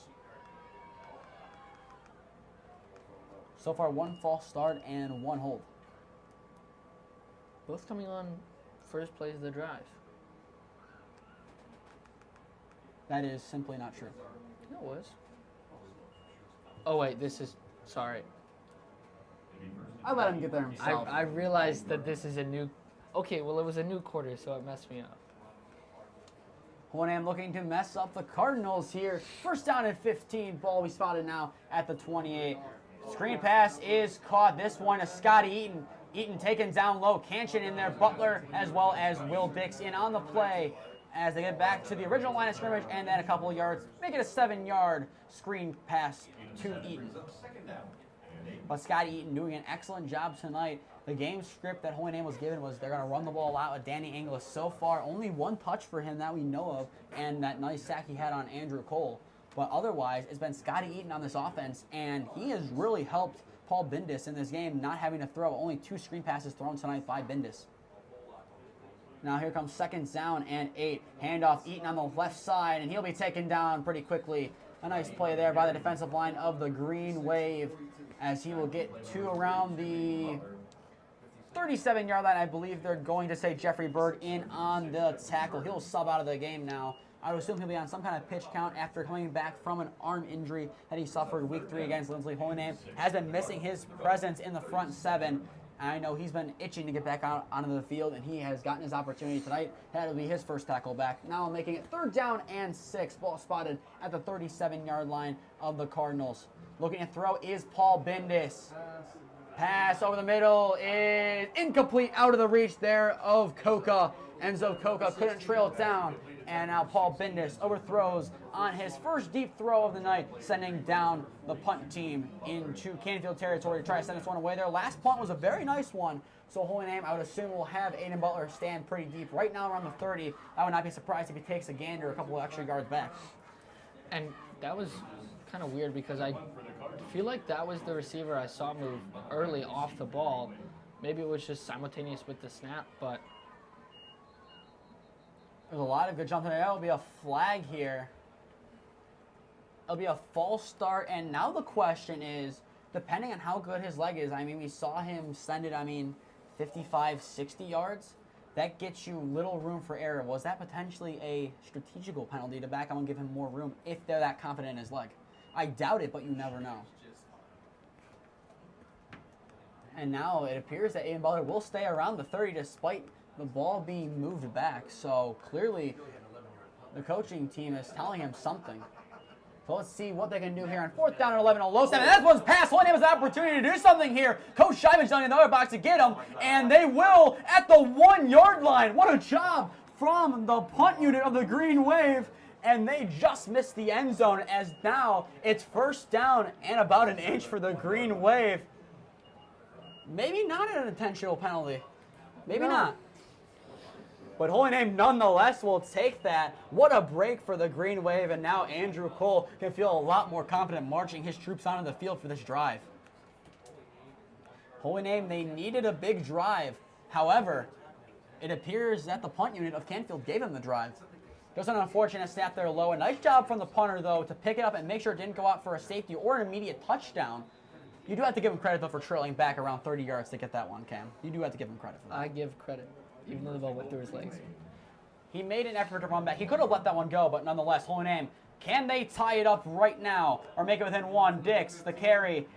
And Dix is taken down behind the line. The Canfield Cardinals defense, they're holding up so far. 1 play out of 4 from scrimmage attempted on this drive, and that will set them back now to around the 4-yard line. Now they're going to say the 3, so a loss of 1 on the play from the run from William Dix. We want to give him the ball near the goal line last game, but now my question is, you got to look for number 4 on this field. It appears he's on the sidelines as of now. You would like to think that if this doesn't work for William Dix, that it goes to Xavier Rodriguez, and he has an opportunity to punch the ball in. I don't want to be the Seahawks, but you could also pass the ball. And they will. Cole looks, though he's going to try to run himself. Pass is incomplete, in and out of the hands of Colin Dosco. A risky throw from Andrew Cole. And maybe they don't want to learn from the Seahawks here and run the ball on 3rd down here. Coming right through the hands of Dosco and almost into danger. That would have been a dagger for Holy Name if that was an interception. You would like to think this would be a run. Now. Cam, what do you do? The first run of the drive got them negative yards. The first throw of the drive almost picked. What do you call right now for Holy Name? Run. And it will be Dix. And the ball will cough out, and Canfield will fall on it as they will get the ball back on a turnover. Holy Name was gift-wrapped 6 points, but the Canfield defense says not so fast. A net loss on the drive as the Cardinals catch a big break. Cam, what do you have to say about that punch out there from team? I believe it was made by the senior Mike Malkovitz, I believe they're saying in stadium. An impressive job from him on a big play, as even if that one was for a loss, you'd think that Jazzy would have sent out on the field, but nonetheless, what was once looking like we'd have a tie ball game here at Cardinal Stadium now reverts back to momentum Canfield. What are they doing? Oh, now they're using a timeout.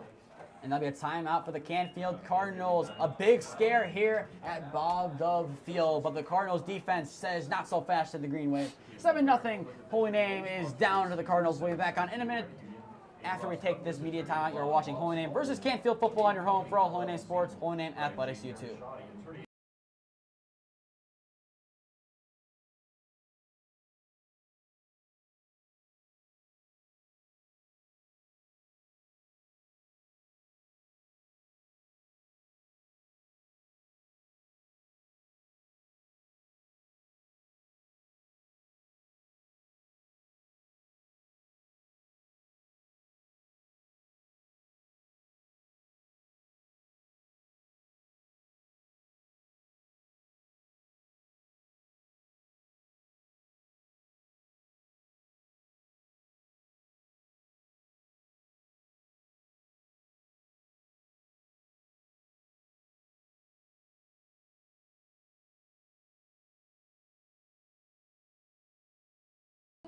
.29 left to go here in the first half at Cardinal Stadium. Holy Name had a big opportunity to score, but the Canfield defense, led by Mike Mulkovitz, forcing a fumble, says not so fast at the Green Wave as they maintain a 7-0 lead. If you're just tuning in, I am Nathan Smee on the call for you this evening. Alongside me, Cameron Ragazzo, and some early movement once again. The third flag of the game, all three against the Cardinals. Actually, that's number 4 if you include the punt. But now they'll move them back even further. And now it looks like they might wave the flag here. They're going to convene and talk about it. He definitely moved early. There was definite clear movement on the line. Someone is going to be penalized. It just depends if it's Holy Name or Canfield. And it appears it will be Canfield, as there's no way you can wave a flag when the right tackle moved that much. It's quite blatantly obvious. Even I can see, and I have glasses. Are you kidding me? What's that call? What are they saying? Oh, it must have been against Holy Name. No. Yeah, they just moved the ball out to the 6-yard line. And it'll be first down and 10. It appears they just waved it off. I don't think they had the ball positioned properly on first down. I believe they're going to say that it was not spotted correctly this time. Opposed to last week, it was the correct call made on the field. And a big run up the middle. A flag flies. A nice throw from the ref. We'll have to watch that one back on the replay, but a nice run up the middle from Scotty Eaton. But regardless of the flag, you got to say that was a nice spiral on that flag from the official. Holding on the offense. But watch it back here on the replay. If you can see the official, a nice spiral. Rumor has it the Browns are calling him up to go play for them this Sunday, or next Sunday, instead of Deshaun Watson. Or DTR, or whoever else the Browns have. It appears that ref might have played himself into an NFL contract. Okay. And Canfield playing themselves into a sticky situation. First down and 13. Handoff. And it's going to be a stumble. He's going to be in the end zone, and he will be taken down right around the line of scrimmage. A messy game so far for both sides. Difficulty fielding the ball for both sides. Difficulty catching. Just I'm going to say a sloppy game so far from both sides. I know I said this at the Lindsley game. It's been a weird game. Definitely a weird game so far. You'd think at least you have more scoring than this. Every game that we say Holy Name's going to be a high-scoring game somehow turns into a low-scoring slugfest. Maybe we should start saying they're low-scoring games so they can score more. 8-7. It'll be a QB keeper here. Bindis is running for his life, and Holy Name will score some points. Call that a safety. Give them the 2 points. Put Holy Name on scoregami alert. It's 7-2. This is not scoregami, Smee. This is, I can look up on the scoregami. I know this has happened before. Well, let's go back to that play. An excellent job from the defensive line. Bindis kept it for too long, running it for his life in his end zone, and now Holy Name in the end here. You say the turnover is bad, but best case scenario on that was a fumble in the end zone that they go down for 2 points to get the ball back. So really, only times rolled off the clock, and Holy Name got an ideal scenario where now they get the ball back with a touchdown, would give them the lead opposed to bring them within 1. This has been a weird game, as you've said. I believe this is only the second safety in our 3 years of doing this that we have seen. The first one was Holy Name surrendering against Lakewood. When was this? We had one this year. And it might have been Normandy we might have had one as well. So I think maybe the third was still not many safeties at all during our time. We've done it for 3 years, starting with Holy Name Vajday. And speaking of Vajday, if you've seen, their running back has a familiar name. We talked about him last week after they lost a tough game to Bishop Harding, I think it was. But yeah, Bo Jackson's the running back of VASJ. And also, get this, Cam, he also plays baseball. Now, I think, in the words of Marty McFly, I've seen this one before. Doesn't he run track as well? He runs track as well, but Bo Jackson, he's back and a VASJ. That's a win for the Diocese of Cleveland. Ball sent away here. Taken in by Jawan Bryant at around the 20-yard line as he'll take this one up. And he'll be tossed out of bounds at around the 38-yard line, maybe 37, where Holy Name will begin their next drive, and a big drive upcoming. A disappointing drive on the one within the 5, actually at the 1-yard line. Cam, what's the approach here on this drive? Keep running the ball. Don't get away from it. Didn't work the best on last drive, but also don't shy away from the pass. I would look for possibly a screen here, maybe second or third down if we don't get a first down in either of those two first plays. But yeah, I would definitely look for kind of a nice short pass maybe, but I expect to see a run here on first down. An interesting situation for Holy Name. They look to be down and out. Now a score will bring them back to a lead for the first time tonight. Rodriguez, however, they're going to give him a yard on the play to the 38-yard line. But the defensive line of the Cardinals have been stellar tonight. As of right now, if you had an award a player of the game, it's the whole defensive line of the Cardinals. As without them, this is a tie ball game, for sure. True. The second down and 9. Ball will be spotted at the 38-yard line. Holy Name looking for some big yards here.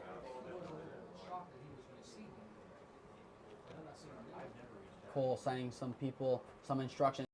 Look to throw. He has Bryant open over the middle of the field. He's going to take the pass, and it is incomplete, in and out of the hands of Jawan Bryant once again. But Jawan Bryant had a step just right through his hands, and unfortunate one there for Holy Name. But a nice job from Jawan Bryant to get open. Just unfortunate that he did not come down with that one. A big reminder of the Nick Nemeth pass a couple drives ago. And now that sets up third down and 9 for Holy Name. I expect to see a pass here, but who do you expect it to go to now? I'm not seeing Blake Feliciano. I would say Colin Dazko, and he's coming to this near side. And looking at Cole's limping up to the line here, I would expect to see a pass and quick. Cole looks to throw. Going to launch, actually going to hold it up instead. He's going to evade it. He's still running for his life, limping, and just has to throw that one away to avoid getting hit. And that will now make it fourth down and 9 as the punt unit coming onto the field for the Green Wave. But that was definitely a scary play there from Andrew Cole, as not running as fluently as he's used to. I mean, he looked like he was about to launch it downfield and then kind of second-guessed himself. And had to evade the sack and then throw it out of bounds, so not to take that hit. But nice pressure there from the defensive line without one of their big guys, Angelo DeLucia, out tonight. His offers, 2 D1s, Kent State and Toledo are looking at him, so a big loss from the Cardinals. Ball sent away by Soul, looking for another gem of a punt. That one going to take a Canfield bounce, and I believe they're going to say it ruled out at the 40-yard line. I believe it should be back at the 38, and that's where they're going to mark it. It looked like originally they were going to go to the spot where the ball finally tailed off of the way to the sideline. But now the Canfield defense made a big stop out of the safety. Holy Name now, it looks like their goal is to get into the half. They can get their second half offense rolling. Get the second half offense rolling before the second half. And another thing to note here, Canfield will receive the ball in the second half. That is a big player right now in this game. Because Canfield will go down and score, get another stop, and then go into halftime up 14-2, and then make it 21-2. Holy Name needs a stop here, and they need it quick. 7:17 left to go, as in many games, this has been the turning point for the opponent. As it will be Inglis here.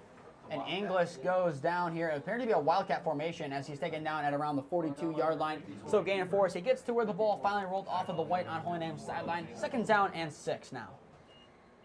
Gain of 4 brings up second down and 6 for the Cardinals at their own 42-yard line. And a lot of run here. Just a weird kind of script here for the Cardinals. A big contract that Brock Lowry would run the ball a lot. Paul Bindis, I believe, only the one attempt running the ball, and that was the safety. Second down and 6 ball. The 32-yard line, man in motion is Coca. Going to be kept here by Bindis as Bindis is spun around but forces his way forward to the middle of the Cardinal logo at midfield for a Canfield first down. A nice run there from Paul Bindis as he makes up for the sack he surrendered in the end zone. The ball at midfield, more into Canfield territory than Holy Name, but it'll be a fresh set of downs. First down and 10. Clock continues to roll now. Around 6:15 left to go in the first half tonight.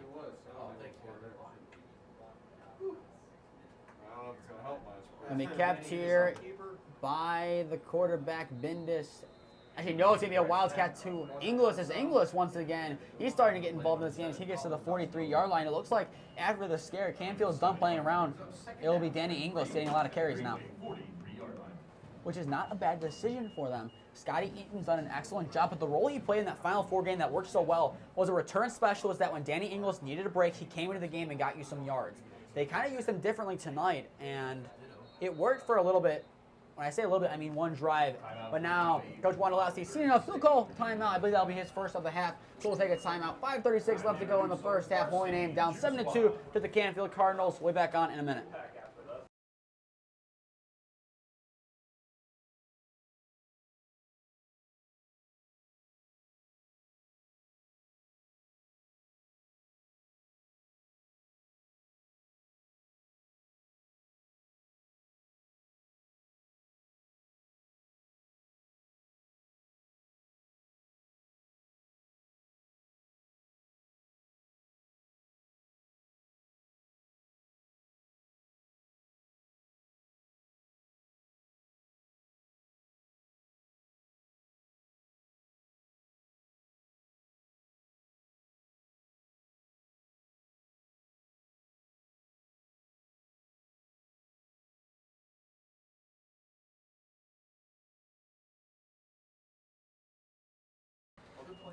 5:36 left to go in the first half at Cardinal Stadium. Holy Name recorded a safety, but nothing else going on offense. 7-2 Cardinal lead is your score if you're just tuning in to tonight's contest, as it will be a handoff to Inglis, who has just recently gotten involved in the game more, as he makes it a third down and short opportunity as he gets to the 41-yard line, so a gain of a few. Stay tuned at halftime as the Holy Name marching band and drill team, along with the Cardinals band, will play at halftime. Stay tuned for both of those shows, starting with the Green Wave and then concluding with the Canfield Cardinals marching band. Third down and 1, ball spotted at the 41-yard line. Keeper here on the Wildcat from Inglis as he is taken down from below, as it appears he'll just get enough for the first down. Nice job on the Wildcat from Inglis. It'll be Dix and Costanzo in on the tackle for the Green Wave. Holy Name making some substitutions. Alex Beaufair subbing back into the game for Richard Ham. Less than 5 minutes left to go in the first half. First down and 10, ball spotted at the 39-yard line of Holy Name. Bindis giving instructions out wide to the 2 receivers to the left and 1 to the right. Bindis, handoff on misdirection to Eaton, and Eaton has some room to run on the sidelines, but he is taken down nicely on the far side. A nice wrap-up gain of about 3 on the play, setting up second down and medium for the Cardinals. And it'll be Rayshawn Edgerson credited with the tackle. In his return, 1 interception. Since then, only heard his name called a couple of times for a couple of tackles. Good to see him still in the field making some big plays on the far side. Yeah, I mean, that was just a textbook tackle. I mean, he got low, got him at the waist, and wrapped and rolled. And I know, I can't speak for the rest of the classes. I know my class, that's the way that they were taught. Freshman year, handoff will go to Eaton as he might get closer to first down. And Bird gets the tackle. It's going to be close to a first down. I think the far judge is going to give him it. And then moving the chains for a first down. Jeffrey Bird, his second tackle of the game, but not enough to stop Eaton before the first down marker. But if you're Canfield right now, this drive is going to perfection. You're running out the clock as much as you can, and it basically puts Holy Name between a rock and a hard place. Coca in motion gets another jet sweep on first down and 10. Coca runs out the field, and he is going to be stopped at the last moment in the red zone as he gets to the 17-yard line. Tackled by number 4, Xavier Rodriguez. The tackle will be credited to Xavier Rodriguez on the far side, but nonetheless, that will set up the Cardinals in the red zone. First down and 10.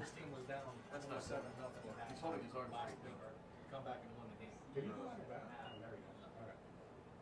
Coca kind of slow to get the sidelines there on that one as things are setting up for first down 10 ball at the 18-yard line. Clock continues to run, 3:15 and counting left to go in the first half. So far, we're only about 43 minutes into tonight's contest. Bindus, that's your correction. No, it's going to be Inglis on the keeper as he gets to around the 10-yard line for a gain of 8 as of right now.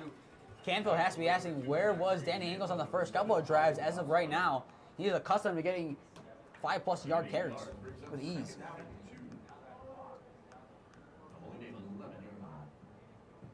Now more substitutions being made by the Cardinals as Berardino is going to stay on the field. Actually going to get some instructions, and joining him is Christie.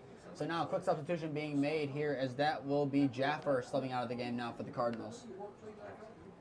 As now they're kind of going quicker to the line here. Let's see what they have cooked up on second down and 2.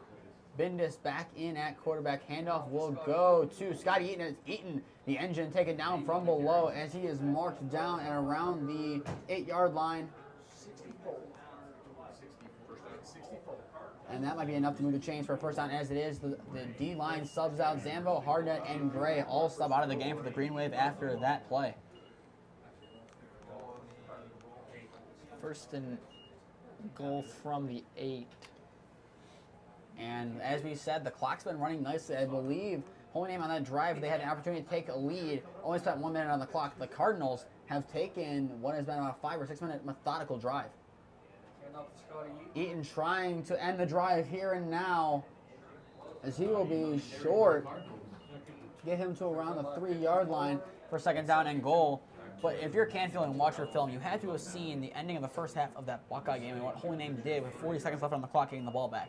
That has to be in your mind. Right now, if you're Canfield, you're playing to try to get the clock to around a minute's time. Maybe less if you need to, but I would expect to see it punch on second and third down. They don't want to give the ball back to Holy Name and make it a 5-point game going into the half. They want to score right here, right now. Bindus takes it, hand off to Scotty Eaton as he will march his way in for another Canfield touchdown. Scotty Eaton, his second rushing score of the game. All Cardinals in the first half as they now make it 13-2 over the Green Wave. Cam, Danny Ingles, most of that drive, it reverts back to Scotty Eaton as he puts it in. An impressive run from him. What else can be said? Yeah, they're just running the ball down our throats. And now they'll bring up an extra point opportunity here for Ethan Rittenor to try to make it a 14-2 game.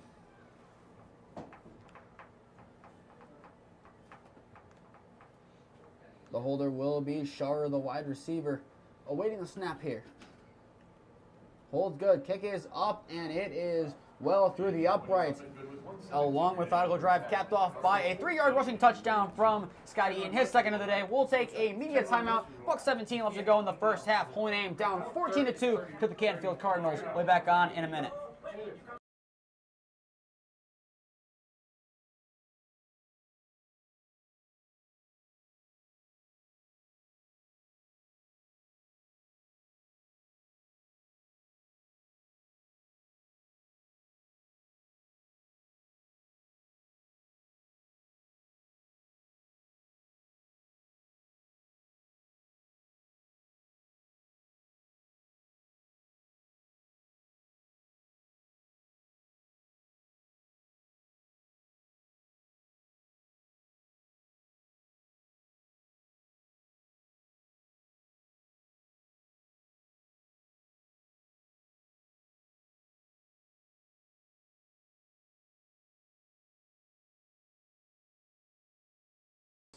We are back on here. Some clock malfunctions going on in stadium. The clock refuses to cut down here as this one might come back as the clock will remain at 1:17. As it will bobble off of Nemeth, we're going to do our best to keep a clock running here and they'll be taken down on the far side of the sidelines.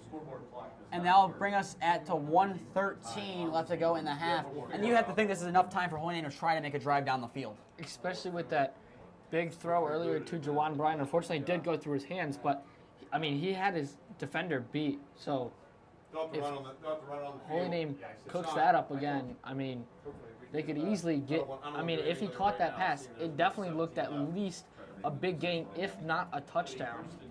And there is also a slight chance that our clock might be wrong, but this is the best in-game visual that we will be able to give after 4 seconds. It will be 1st down and 10, ball spotted at around the, I'm going to say, 40-yard line. No, a little bit further back. Maybe the 34-yard line. That's the best that we can kind of see here. The officials convening, as they're saying 113 in stadium. That is what we also have on our count here, as we're going to do our best to try to keep it as official to it as we can. But now 1st down and 10, ball spotted at the 34-yard line, as the officials will call play off of their watches. And like I said, we'll do our best here in the box to bring you what we can. Sweep will go to Bryant on 1st down and 10. Bryant cutting upfield and will jump his way forward and stay in bounds, getting to around the 42-yard line. A nice run there from Jawan Bryant as we're now nearing the 1-minute mark in the 1st half. But this is going to be a big play for Holy Name. Do the coaches have a watch on the sideline as well? That is something big. If they don't, this is going to have to be a scary situation for them to have to mark. Cole running quick. Handoff to Rodriguez, and he will be taken down at around the 44-yard line. The clock continues to roll. The clock does stop when they move the chains, but once they set the chains, the clock will run again. So currently the clock is stopped, and now it's going to roll again. So that'll take us to 36 seconds and counting left to go in the 1st half. Holy Name is taking their good old time right now. We still have 2 timeouts left, too.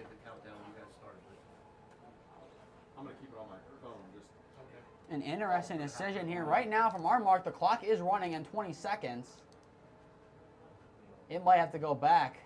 Instead, it's going to continue running. Cole looks to throw here. Cole has pressure. He has to get rid of it, and that one is going to go out of bounds. And that'll stop the clock at 9 seconds left to go here. Cole hit late after that one. Clean hit, but he is slow to get up there. Now 9 seconds. You have to think this one's just going to be ran out, and we're going to go into the half. Most likely. But at the same time, we could also be off, and there might be more time than we think on the clock, or that Coach Wondolowski sees something we don't. As they're now discussing things, this might be a forward fumble or some kind of intentional grounding. And it looks like they're going to call it the half, as our mark, it's going to be 9 seconds early. As I believe they're going to say didn't get back to the line of scrimmage, but either way, we're going to go into halftime. I think it was a 14-2, Holy Name down to the Canfield Cardinals. We'll be back on in 20 minutes to bring you the 2nd half of this game. But if not, stay tuned right now as we bring you the Holy Name Marching Band and Drill Team, then the Canfield Cardinals Marching Band and Drill Team.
Was originally released in October of 1984, but the international hit version was released on AHA's debut studio album, Hunting High and Low, in 1985. So, needless to say, this is Take On Me by AHA.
Go comes from 1981. Soft Cell did a remix of this song originally released in 1965. They did anything but taint this classic as it ascended to the #1 slot in at least 6 country charts between 1981 and 1982. Featuring our outstanding drill team, this is Tainted Love.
We totally conclude our trip back to the 80s with another classic.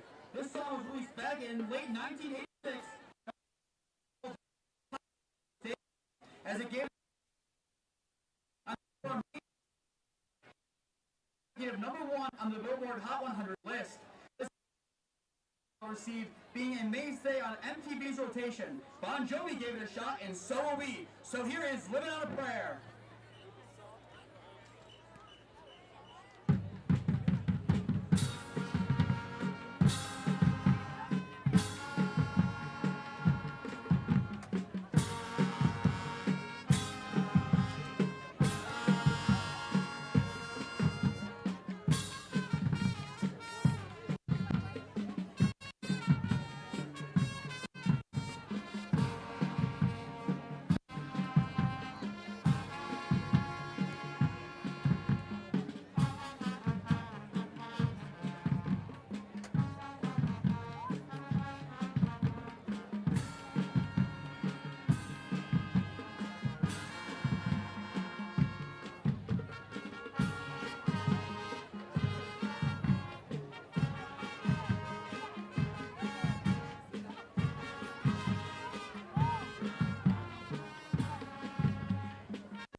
we thank you for your support. And go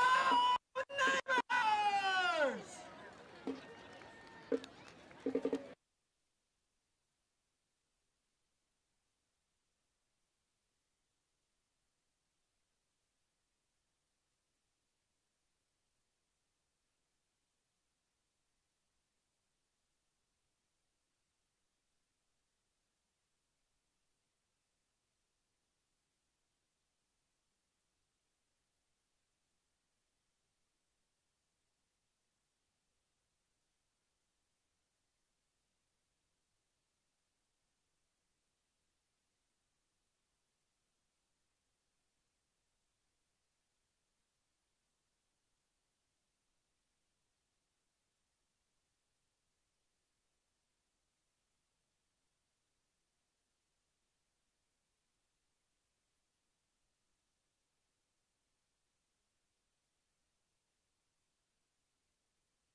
We are back out of the half here at Cardinal Stadium. Holy Name down 14-2 to the Canfield Cardinals. I am Nathan Smee, alongside me, Cameron Ragazzo. And Cam, are you ready to give us some score updates going into the second half?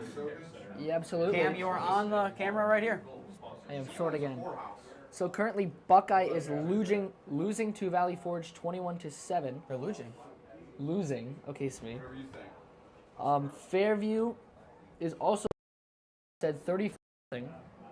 Good for them. Westlake is beating Bay 21-7. Lakewood is beating Normandy 9-8. Hoban is beating Glenville 28-8. Medina is losing to Cleveland Heights 35-19. Scratch that part. I kept Cleveland Heights. Go Travis Kelce. Okay. Go Taylor Swift. Harding is beating Cardinal Mooney 9-7. Clyde is losing to Sandusky 8-6. Kenston is losing to Riverside, you said 21-14 at halftime. And River Rouge is beating Euclid 7-0. Thank you, Cam, for those updates. Now, an exciting second half upcoming here. Holy Name. Their offense looked good for times of this game, but couldn't get it done when it mattered most. Their only points coming via the safety. What needs to change here in this second half to get them a win? As this is still a manageable game, only a 12-point deficit to overcome. We just gotta, I know I continually say this, but just keep playing our game. It'll be rolling back within the own 10 where Scotty Eaton will take it up here. And there might be a hole, but Eaton has some room in front of him. No flags here as he has some room. It's going to be up to Josity to stop him. And he's down the sideline. The 20, the 10, the 5. Touchdown, Canfield Cardinals. Scotty Eaton a hat trick today for the Cardinals. Make it now a 20-2 lead. It looked like there could have been a hold there, but the refs say no. An impressive run from Scotty Eaton down the near sideline, tiptoeing his way to a Canfield 18-point lead as of now. Cam, Scotty Eaton, a hat trick today of touchdowns. Player of the game for you? So far, I would agree, but I do believe that was a hold. Maybe a little bias, but 17 seconds off of the clock, and now there are 2 footballs onto the field, it appears. Honan making some substitution before this extra point, as it looked like the Canfield holder was trying to count players, but nonetheless, here comes the extra point attempt from Ritnor. Kick is up and will go and smack off of the marching band, the M in that, off of the back thing, making it 21-2 Canfield lead. Cam, that is not at all what Holy Name wanted on that possession at all. Not at all. I mean, they really didn't even change possession. I mean, it took, 17 seconds off the clock? If you're Holy Name, how do you even regroup from this? You're demoralized at this point in the game, looking at it now, a 19-point deficit. What has to be said right now in that huddle as they break it now? What is being said to those players to try to get them going? I mean, I feel like you should probably just take this as you get the ball at half, coming out of the third quarter down by 19, and you have to score on this drive, and it has to be 7. I mean, in the end, it might not be the worst thing that happened, but still, you never know what Holy Name's defense could have done. You will not know the answer to that what if, as there is 17 seconds rolled off the clock in the third quarter for the Canfield Cardinals and Scotty Eaton. What a nice day for him, as no matter who you support, he is really impressed tonight and is really showing why a couple D1 teams are sniffing at him. And a bounce pass now, bounce off of Turner and bobbled into Costanzo's hands. He got to return it himself as he is taken down around the 20. And that will be more adversity for the Green Wave of Andrew Cole to overcome going into the second half, as Andrew Cole will make his way back onto the field. What do you want to see from Cole on this drive? I want to see him complete a pass. Yeah, I want to see him complete a short pass, get his confidence back up, and being able to sling it down the field. And a flag waved off in the end, but this is going to be a crucial drive. If Holy Name doesn't score, that might be it, but they need to score, and they need to score quick here. And remember, Chase Josity does have a good leg and can kick onside kicks. We've seen it many times this season. But Holy Name, they need to do a job here. Actually, a change potentially at quarterback. Harrison Frank, the sophomore, in. I believe Andrew Cole will go at wide receiver now if he comes back into the game. Handoff will go to Jawan Bryant. And Jawan Bryant is able to get a couple yards upfield. Actually, no, maybe give him 1 as he is stopped and pushed back.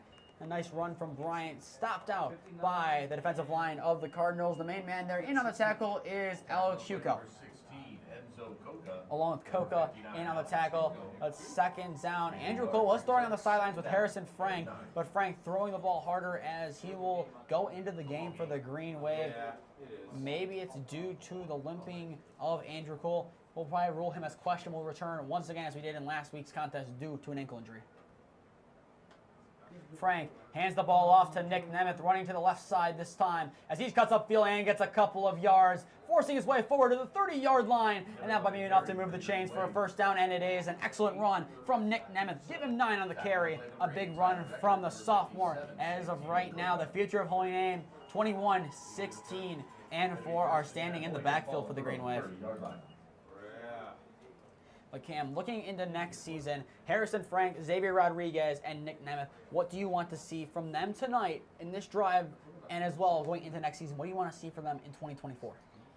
I want to see him not like the triple option, but like almost like the triple option. I mean, they're all threats on the field. The first varsity pass from Frank is incomplete out of the hands of Nicholas Nemeth. That'll set up second down and 10. A little bit of a high throw. Nemeth unable to take down the high point. That's going to be okay. You're going to have some growing pains along the way. I mean, that's literally his first varsity pass ever. So, but I like the decision to give Cole a rest if he is hurting. Put Harrison Frank in there. Start getting him ready for next year. There is no harm in that. As a 2-5 record, you got to start preparing for the future. As Joey Ragone said it best, their goal for the rest of the games is growth. And there are some growing pains as Frank has to fall on that one. That'll set up third down and long, and most likely what would be his second varsity career pass. It'll be Mazzella in on the tackle for the Cardinals. Mazzella, the first time we're calling his name tonight. But a lot of guys are stepping up for this Canfield Cardinals team. You would think going into this game, it'd be Danny Ingles, Danny Ingles, Danny Ingles. Yes, he's gotten the ball plenty of times, but the story is number 10 at the bottom of your screen, right above the 21 in Canfield, being number Scott Eaton. And as of right now, he gets the game ball. Frank to throw on third down as he's going to run up now and run for it as he will be mauled down at the line.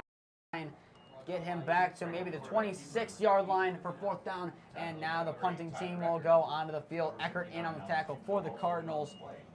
That's an unfortunate drive there for the Green Wave. Kind of was working for a little bit, but the scorebook rules it a sack as Frank falls on it. That kind of killed any momentum Holy Name had on that drive, as it will be fourth down and 13, as Sol will send this ball away to Scotty Eaton. High snap, Sol has to trail back for it. He gets it and sends it away. The second ball he's had to trail back for and make a play on. Eaton will take it here, and he will be met immediately. A little bit of a piece put on him by Torzidlo, with an initial tackle will go down to Vincent Costanzo, as they'll now set up the Cardinals with decent field position here. And Cam, you have to say that if this is a touchdown for the Cardinals, that might be the dagger. I would agree. But now the question is, you're 21-2, 8:58 left to go. Do you still give the ball to Scotty Eaton, get Danny Ingles involved, or at this point, you try to figure out some other runners, potentially go some sweeps to the legs of Enzo Coca? There'll be an empty backfield by definition, as it will be a man in motion. Instead, it is Mazzella. Mazzella almost going to be clotheslined, but forced down in the end, as Feliciano in on the tackle to force him down in Namer territory. Spot him down at the 48-yard line of the Green Wave. A gain of 5 on the sweep, second down and 5.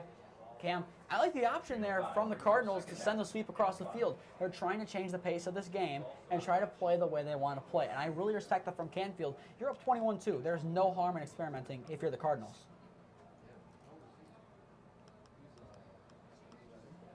It'll be the quarterback, Bindis, back in the backfield. He's going to keep it this time on a fake sweep. Bindis gets some yards. Dix takes him down along Feliciano near the line to gain, as they're going to give him to the 43-yard line. Bird and Ham on for Hartnett and Vothair for this third down and inches. I think today they're going to keep the chains where they are. And originally the far judge signaled for a first down.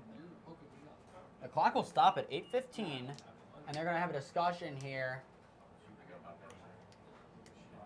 And now they're trying to decide what's going on. They might actually bring out the chains for a measurement here.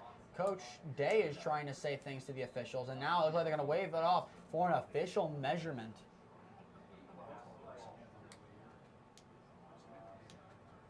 So this will be the first time we see the Chains move onto the field tonight, and it's not for a 4th down. It's for a random 3rd down. That was a nice run on 2nd down, nonetheless. Official timeout for Hodge.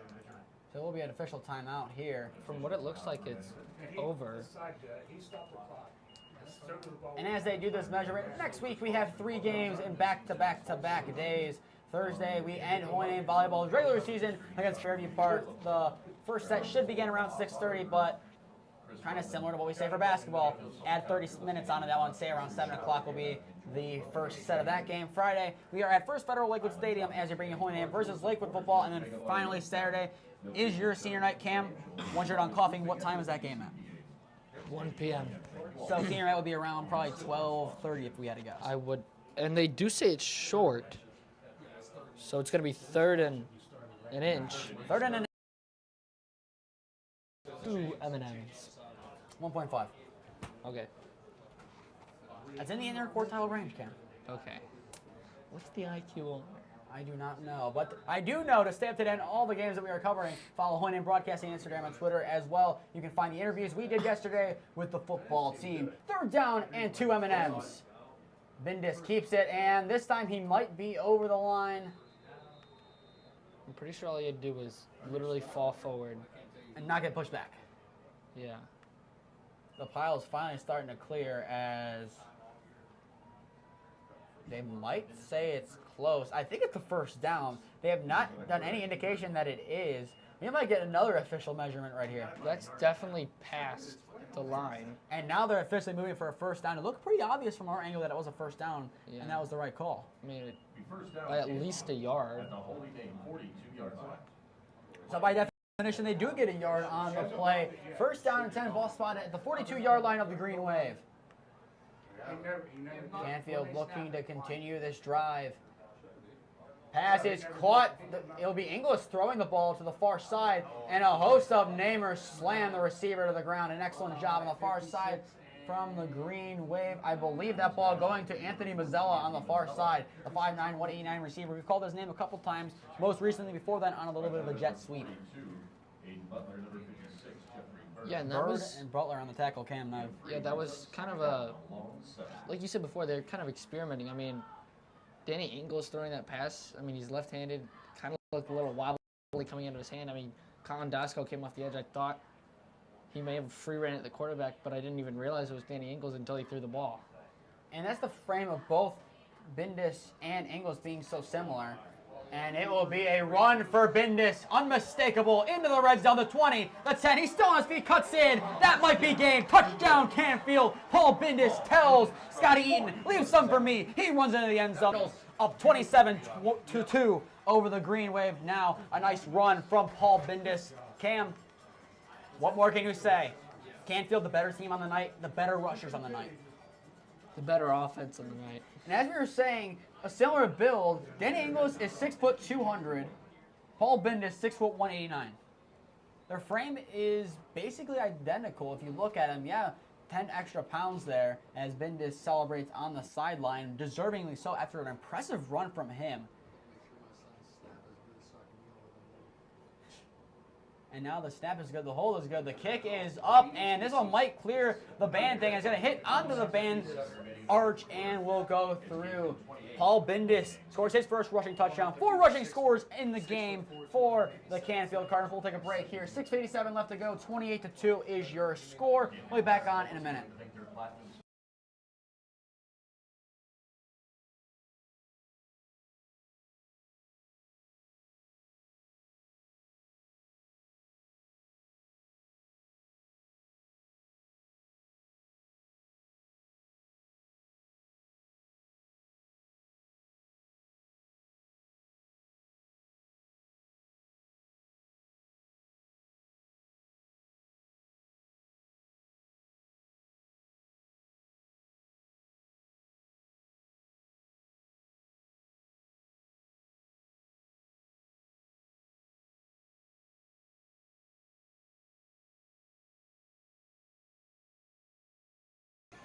6:57 left to go in the third quarter at Cardinal Stadium. The Cardinals add on to their lead now of 26 via a rushing touchdown from the 6', 189 quarterback Paul Bindis. If you're just tuning in, I am Nathan Smee. Alongside me, Cameron Ragazzo on the call this evening as Jawan Bryant will take this ball in at around the 10-yard line and begin his ascent. Bryant has some room to go, and finally he'll be slowed down as he pushes the pile forward for an extra couple of yards to the 33-yard line. And now no official designation, but now we see it. It will be Harrison Frank's team for a second drive now. Cam, what do you want to see on this drive from Harrison Frank if he indeed is the quarterback? As it looks like he's in the huddle, but Andrew Cole lurking behind. I want to see him complete his first pass. It's going to happen on this drive. He's going to get his first, what do you call that? Touchdown. First touchdown is the holy name. Varsity quarterback on this drive. And it's going to be a rushing touchdown. Cole will remain on the sidelines here, nursing an ankle injury. First down and 10. Ball spotted at the 34-yard line of the Green Wave. It'll be a trips left set for Harrison Frank to work with.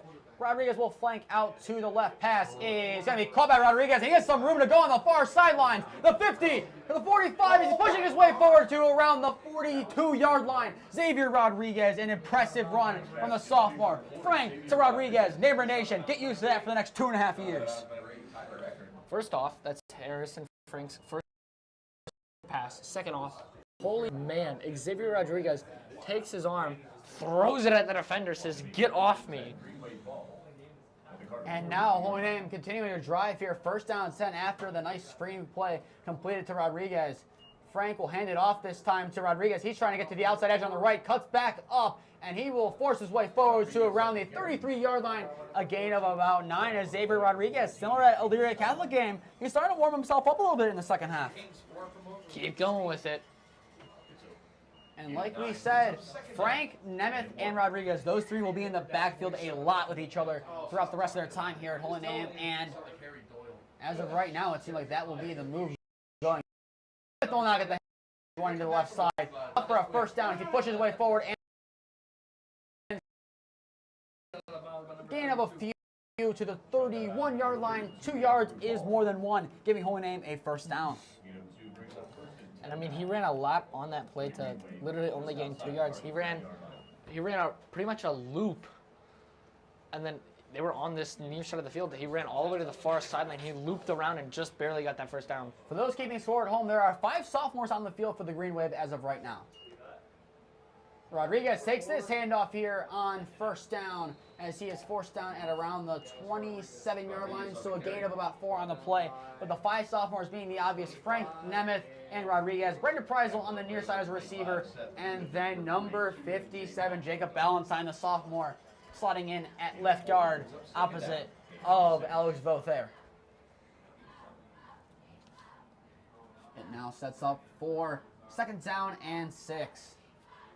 Holy Name going back to a traditional set. 2 receivers out wide left, 1 to the right with a wing. Harry Frank keeps this one, and he is sent back down. Danny Inglis might not be having the impact on offense we expected, but on defense, he surely is. Another big tackle for loss from the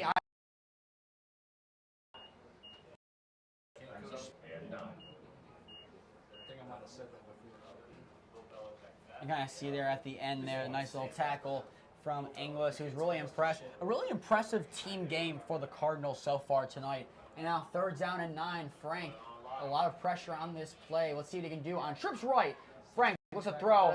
Play breaks down, and that one is tipped around and almost caught by Rodriguez. Incomplete. That one kind of bounced its way around. We would show the replay, and we kind of can't right now as the replay from before just kind of ended. That will set up 4th down and 9. And the offense I would expect to see stay on the field here. Cam, who do you expect to see get the ball now? Either no. Obviously, Harrison's going to get the ball because he's going to get the snap. But I expect to see either Xavier Rodriguez or Nick Nemeth in the flats. I can definitely agree with that one. 4th down and 9 here, ball at the 30-yard line. A big play for the Green Wave, their biggest of the second half. Frank looks to throw. Pass is going to be caught and short by Jawan Bryant on the far side, getting him to around the 23-yard line. That will be a turnover on downs as the ball goes back to the Cardinals, as a touchdown would get this to be a running clock for the Cardinals. Yeah, and I mean, just a good completion there by Harrison Frank, but timing a little bit off, as when Jawan Bryant broke, if that ball was there, that probably would have been enough for the first down, but just saw him a little bit later, just the timing a little bit off, and I think they would spot him, a yard short maybe of the first down, and it's going to be a turnover on downs. But nonetheless, not a bad few passes there from Harrison Frank. Obviously, the one got tipped up, but thankfully it wasn't intercepted. And then that one there, completed, but just short of the line. No one in the backfield with Ingles. Man in motion is Sharer. Sharer is going to run it here on the far side and get himself to around the, marking at around the 25, 26-yard line. So gain of a couple on the play on the run from Sharer. Number 6. It'll be Feliciano in on the tackle for the Green Wave. Feliciano. Gain of 5 brings up second down and 5. Christie into the game now for Bernardino. Bernardino maybe fumbled earlier on in the game and said his knee was down. That was the first potential turnover for the Cardinals of the night. It sets up second down and 5 now. Ball now spotted at the 26-yard line after the gain of 5 on the play. 3 wide to the left, 2 to the right here for the Cardinals as Bindis trying to send a man in motion. He's got to keep it himself on second down. Bindis will slide down and avoid any damage. They're going to say he gets to the 28, so give him an extra 2 yards there, setting up third down and 3. Holding defense looking for a big stop. And 3 for the Cardinals at their own 28-yard line. Substitutions being made by the Green Wave. This one on the near hash. Most of the success for the Cardinals tonight being on this near hash. But still, that run from Bindis on the far side. Cam, do you expect them to go to the right or the left? The right. There's more room over there. And they have an extra blocker off the line. Canfield has success running the ball. See what they do on third down to the right. You are correct. It is who else? Is Eaton down the side of the 30, and he will be in 10-5 touchdown Cardinals. Make it a quartet for Scotty Eaton. 5 rushing for the Cardinals. It's been all Canfield tonight at Bob Dove Field. Cam, once again, an impressive job. And like we said, Bindis on that run, on the play before, or the touchdown before, I should say, down that far side had success. And now the success goes back to Scotty Eaton. He wasn't going to share his teammates for too long, making a 4th touchdown on the day. And Canfield, their fans are starting to really believe that they're going to be above 500 for the first time since week 1 after that 38-19 win over West Branch. And the clock will begin to run now as we have a running clock as the Cardinals are up by 32. Rittenor now looking to make it a 33-point lead for the Cardinals. A diving effort, a nice one is missed, but the kick is good. That one goes over the band arch. And that will now make it a 35-2 ball game. We're going to take a break here at Canfield. We're watching Holy Name versus Canfield football on your home for all Holy Name Sports, Holy Name Athletics YouTube. We'll be back on in a minute.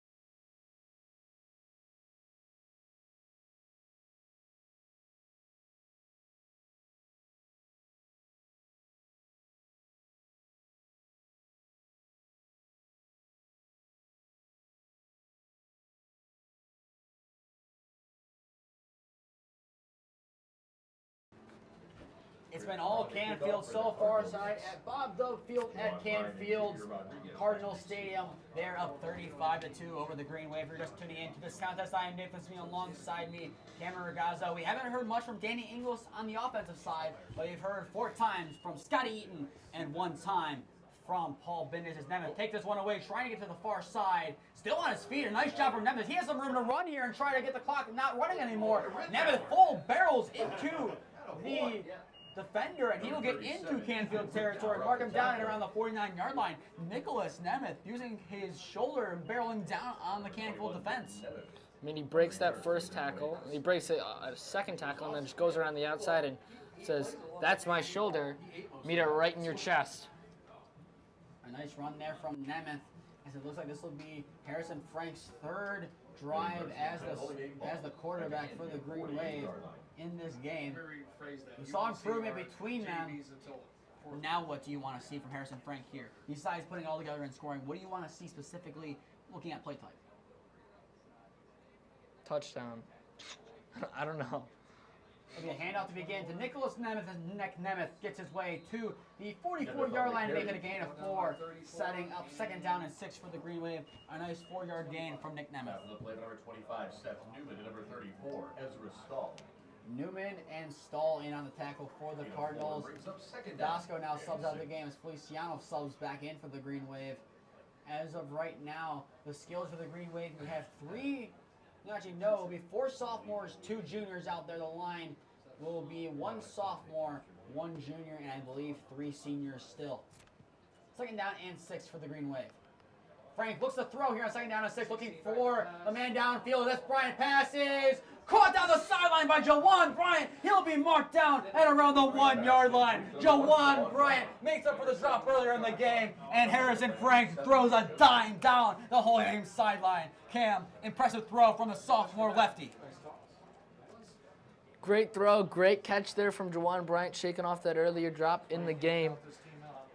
And just like we literally just heard in the press box, you can never count this team out. I understand what the score is right now. They played this stuff in the semifinals last year. We can't say the words they're saying, but they're tough as nails. We'll clean it up for you guys. 35-2, handoff Nemeth, and he will be going to be close. And they're going to mark him an M&M or 2 shy of the line. They're definitely close. But Nick Nemeth, once again, a nice little run from him. We're going to run a replay real quick here and hope we have enough time if they run a quick play to see it. Let's see They here are on going to the run a play. quick play. Brings up 2nd and goal. Run it quick. We have to get out of that one. Let's see what's going to happen here. Handoff once again to Nemeth. It's going to be waved off. I thought we had that.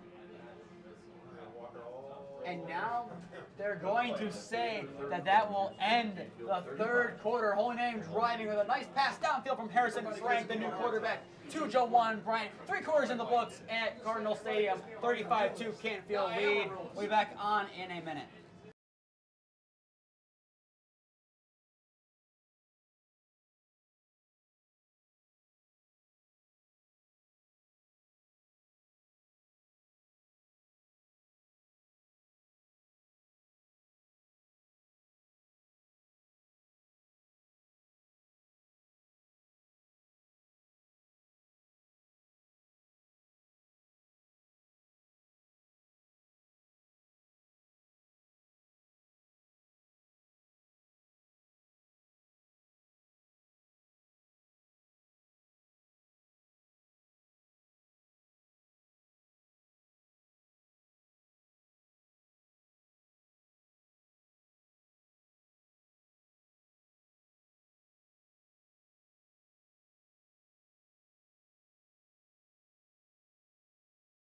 Probably on the snap.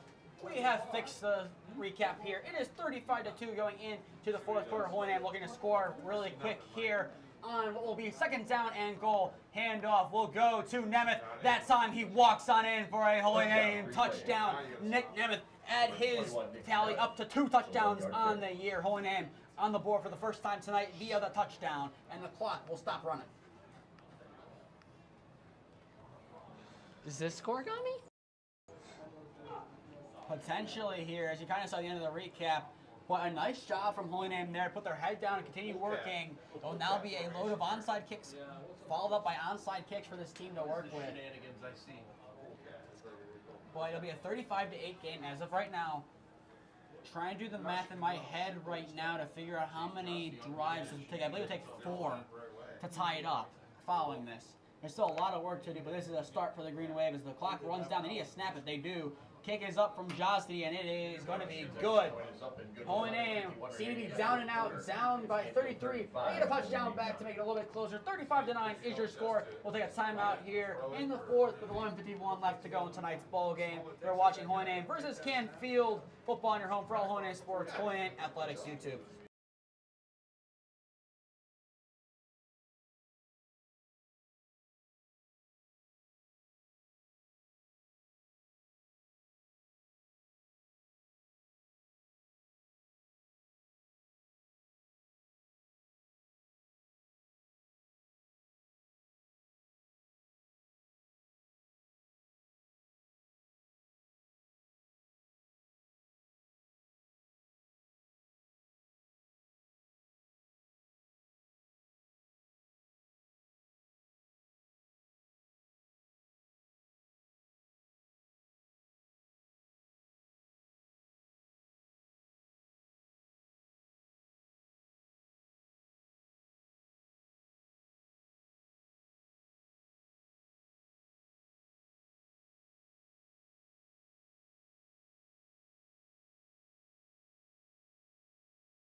11:51 left to go in tonight's contest. Holy Name gets one back up on the board now. 35-9 Canfield lead is your score. One away via the opportunity, and it is going to be incomplete, intended for Jawan Bryant on the kick pass. As the Cardinals get the ball here, trying to work something going. I think now their goal is to try to run out the clock at this point. As Holy Name put one on the board, they're going to be like, okay, slow things down. We'll try to run out the clock as much as we can and go home and go to a 4-3. Cam, I think you agree with that? I would agree with that. True. And the kick pass, we have to call it that. I mean, going back to that EC game, we did talk about it. If it was seen, there was a tip off of a punt that would have been a pass. But that means Josity 0 for 1 on kick passes on the night.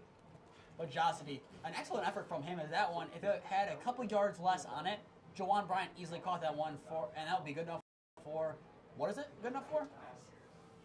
Holy Name first down. Holy Name first down. But nonetheless, it'll be a Canfield first down after the kick out of bounds.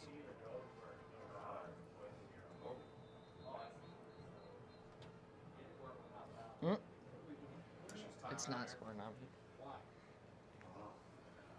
And now it's an official timeout here.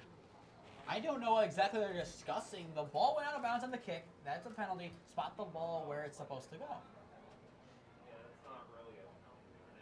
Cam, any idea what's going on? I don't, but for all you Scoregami fans, which is me, And me.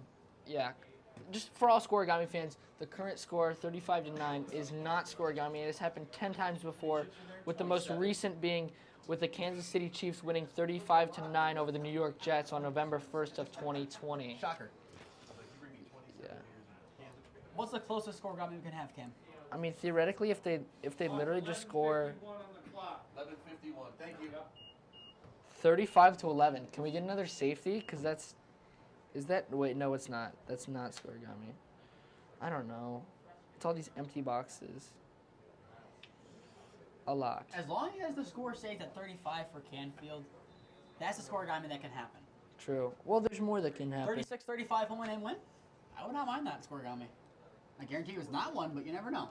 First down and 10, ball spotted at the 49-yard line of Canfield as they have 11:51 to run off the clock here. Man in motion is Mazzella. Mazzella takes the handoff, running to the left side. He runs out the field, and Canfield might get the ball right back to the green wave via a touchdown. The 10, the 5, a flag. It'll be a touchdown. And we're going to run the touchdown for now for Canfield, but I believe it's going to be a hold. But Anthony Mazzella, an excellent run down the sidelines. It most likely will be coming back for a late hold at the end of that play. If that is the case, Canfield, I don't know how you react to that. A clear touchdown and an unnecessary block at the end. Mazzella. Unnecessary block pass. And they're sending it back. Unfortunate block there. That was not needed. That would be a legal block in the back. Block in the back pass. That one is definitely crushing for Mazzella and the Cardinals. Runners in front of you. Just don't know who it was on, but it looked like it was a necessary block, but it wasn't. It looked like he put too much power on it. Now Canfield wants to get back to work to score here quickly. First down and 10. Handoff will go to, I believe, the same man, Mazzella again. Mazzella's running in, and he might be in there, and oh my goodness, what physicality from the Canfield Cardinals. They shove him in the end zone. Touchdown Canfield. Anthony Mazzella was mad at his teammates for scamming him with a touchdown, but they say, we got your back 14, pushes him in the end zone, and now Canfield gets a running clock back going for the Cardinals. Cam, what else can you say there besides what in the name of Jalen Hurts did that line just do for him? Yeah. Still an impressive run. Make that, I believe, rushing touchdown number 6 of the game for the Cardinals. 3 different rushers. Make it 5 because the one was on a kick return. 3 for Scotty Eaton, 1 for Paul Bindis, and now 1 for Anthony Mazzella, and a special team touchdown for Scotty Eaton. If he misses this kick, I want to see about Scoregami, but Next point is up and good. Canfield, we thought they were trying to draw off the clock. They say, the clock could draw off itself. 2 plays and a rushing touchdown for Anthony Mazzella. 10:35 left to go in tonight's contest. Holy Name down 42-9 to the Canfield Cardinals. And once again, we have 3 games next week, Thursday, Friday, Saturday. Thursday, we have Holy Name volleyball against Fairview Park around a 6:30 to 7 o'clock start for the first set. Friday, we go to First Federal Lakewood Stadium Holy Name Broadcasting pregame show beginning at 6 o'clock with kickoff at 7. And then at 1 p.m. we'll be bringing you Holy Name Soccer's conclusion of their regular season against Lake Ridge Academy on their senior night. To stay up to date on all the games that we are covering, follow Holy Name Broadcasting on Instagram and Twitter. To stay up to date on all Holy Name sports, follow Holy Name Athletics on Instagram and Twitter. And finally, subscribe to Holy Name Athletics YouTube and put on push notifications to be notified when we go live. And Holy Name Broadcasting, we have the interviews up there from the football team and volleyball team from this past week. This coming week on Thursday, we'll be grabbing interviews with the girls and boys cross-country teams. Stay tuned for those. As well, we should be having, hopefully, some staff changes here at Holy Name Broadcasting, adding a couple new people into the rotation. So it will be an exciting time for that as we look to build for the future. Cam, what are you trying to say to us? It's currently scoregami. This score has never happened before in the National Football League. I know this is not National Football League, but the score of 42-9 has never happened. Well, for Danny Ingles, he might be seeing those Sunday Night Lights pretty soon. Nemeth will take this one back on the far sideline. He will get to around the 40-yard line where Harrison Frank and the Green Wave will begin this drive. They're going to mark him down at the 41 and the 42. We saw growth in that last drive. Harrison Frank down the sideline, Jawan Bryant down to the 1, and then Nemeth punches it in for a touchdown. What do you want to see now on this drive from Harrison Frank?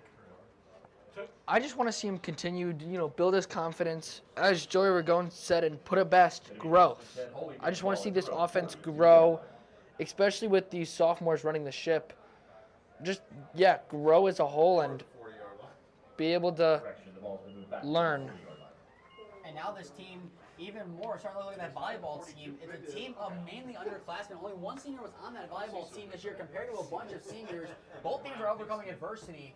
So let's see what Holy Name can do with this adversity they have on first down and 10. It'll be Costanzo in. There will be a flag there on the play. Looking where it was thrown, it looks like it might be against the Cardinals. He waved it. Sharp started. He's waving. Pushing it as a hold against the Green Wave as they will be marching their way back a couple of yards. Hey, listen, he did. The guy over here stopped it. And the Zebras passed the ball, or I should say the flag return. The pass is complete for those keeping track of the referee passes. Yeah. A spiral tonight and a pass completed from one ref to the other. But we do have to say, for the most part tonight, these officials have been really good for both sides, evenly calling both things for each team. I would agree. Probably the best set of refs we've seen so far this year. Shout out to them. Frank, pass. That one right into the hands of a defender. That one's picked. That one is caught by Andrew Hall. And Hall begins his run back. There's another flag down. As he is tossed down, Blake Feliciano sends him down some force. We'll watch the replay on it and then see what the flag is. It should still remain Canfield ball. There are 2 flags. Lots of laundry. Trying to see what they're going to call on this one. But Blake Feliciano, the WWE style toss down to the ground there against Andrew Hall. They're called block in the back, and that'll set the Cardinals back a little bit deeper. But now there's a running clock. Now if you're Canfield, do you now become more content with running out the clock? Or they continue to try to push down the field like they did on the prior drive? If you're Canfield, No, because they were just trying to get the running clock back. and now with the running clock, that should remain for the rest of tonight's contest. A big shout out to this Canfield team. Brock Lowry has to be proud of what Paul Bindis has done tonight, taking over for him. A nice rushing touchdown from him. When he's had a pass, he's done a decent job of it. The player of the game, definitely Scotty Eaton on the offense for the Cardinals. For the defense, there have been a couple of interceptions, but Danny Ingles, you had to call him player of the game defensively for the Cardinals. An overall impressive performance all the way around. Bindis has had a couple nice plays. Scotty Eaton, Danny Ingles, Anthony Mazzella, and as well Malkovich getting the forced fumble on Will Dix early in the game. This run here is from number 30, Albrecht, as Albrecht gets his way to around the 42-yard line, a gain of about 8 on the play from the sophomore running back, 5'7", 148, as he will get some touches to end out tonight's contest. And at quarterback for the Cardinals, number 31, Tyler Rapid. And now Tyler Rapich, the sophomore, 5'10", 148. He will be in the game to play quarterback for the rest of tonight's contest as Canfield. They look to rest up as they still do have a couple of games on their schedule. Next week they take on Holland away in Warren, and then following that they go to Boardman a little bit down the road here, and a nice run there once again. There's a flag. Alex Breck gets to the 30-yard line. There is a flag on the play. Penalty marker on the play. They're trying to see what the penalty is. This guy over here is throwing all. Canfield is marching their way back, so Holding it'll on be the a hold. offense. Okay, watch. Now you can watch him. Watch him. Watch him. Run it. And now the clock will run here. 7:22 and counting left to go in tonight's contest. Hoyam next week takes on Lakewood, and then a trip to Byers Field, a staple of Parma sports in its entirety, to close out what could be the end of their season as a whole, but at minimum their regular season. Both games Hoyam looking to get big wins against their rivals in the GLC East. Second down and 12, ball spotted at the 48-yard line. Handoff field. Give that tackle credited to Joey Ragazzo, one of the two captains of this Green Wave team. A nice stop there from Ragazzo in the backfield, setting up third down and long for the Cardinals. Make it around third down of 14 or 15. Brings up 3rd and 16 for the Cardinals at their own 44-yard line. You're going to say third down and 15 on the sidelines. A celebratory picture for the Cardinals, and deservingly so. Scotty Eaton along with his quarterback Paul Bindis, along with I think a decent amount of the O-line getting in on the celebrations. Early third down here, and that one is a gap shot. That's a welcome back tackle, his third of the night, his first for loss. That's fourth down and long as the punt team for the Cardinals will re-enter the field of play.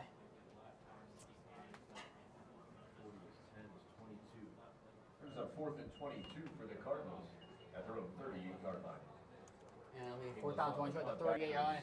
Aiden Butler is back deep at his own 20, awaiting the punt here for the Cardinals as we await what will be, I believe, the 5th drive of Harrison Frank tonight.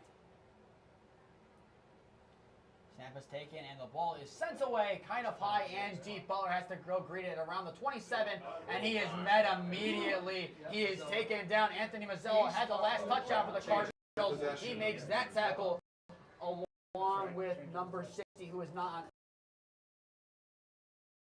Ball at their own 27-yard line.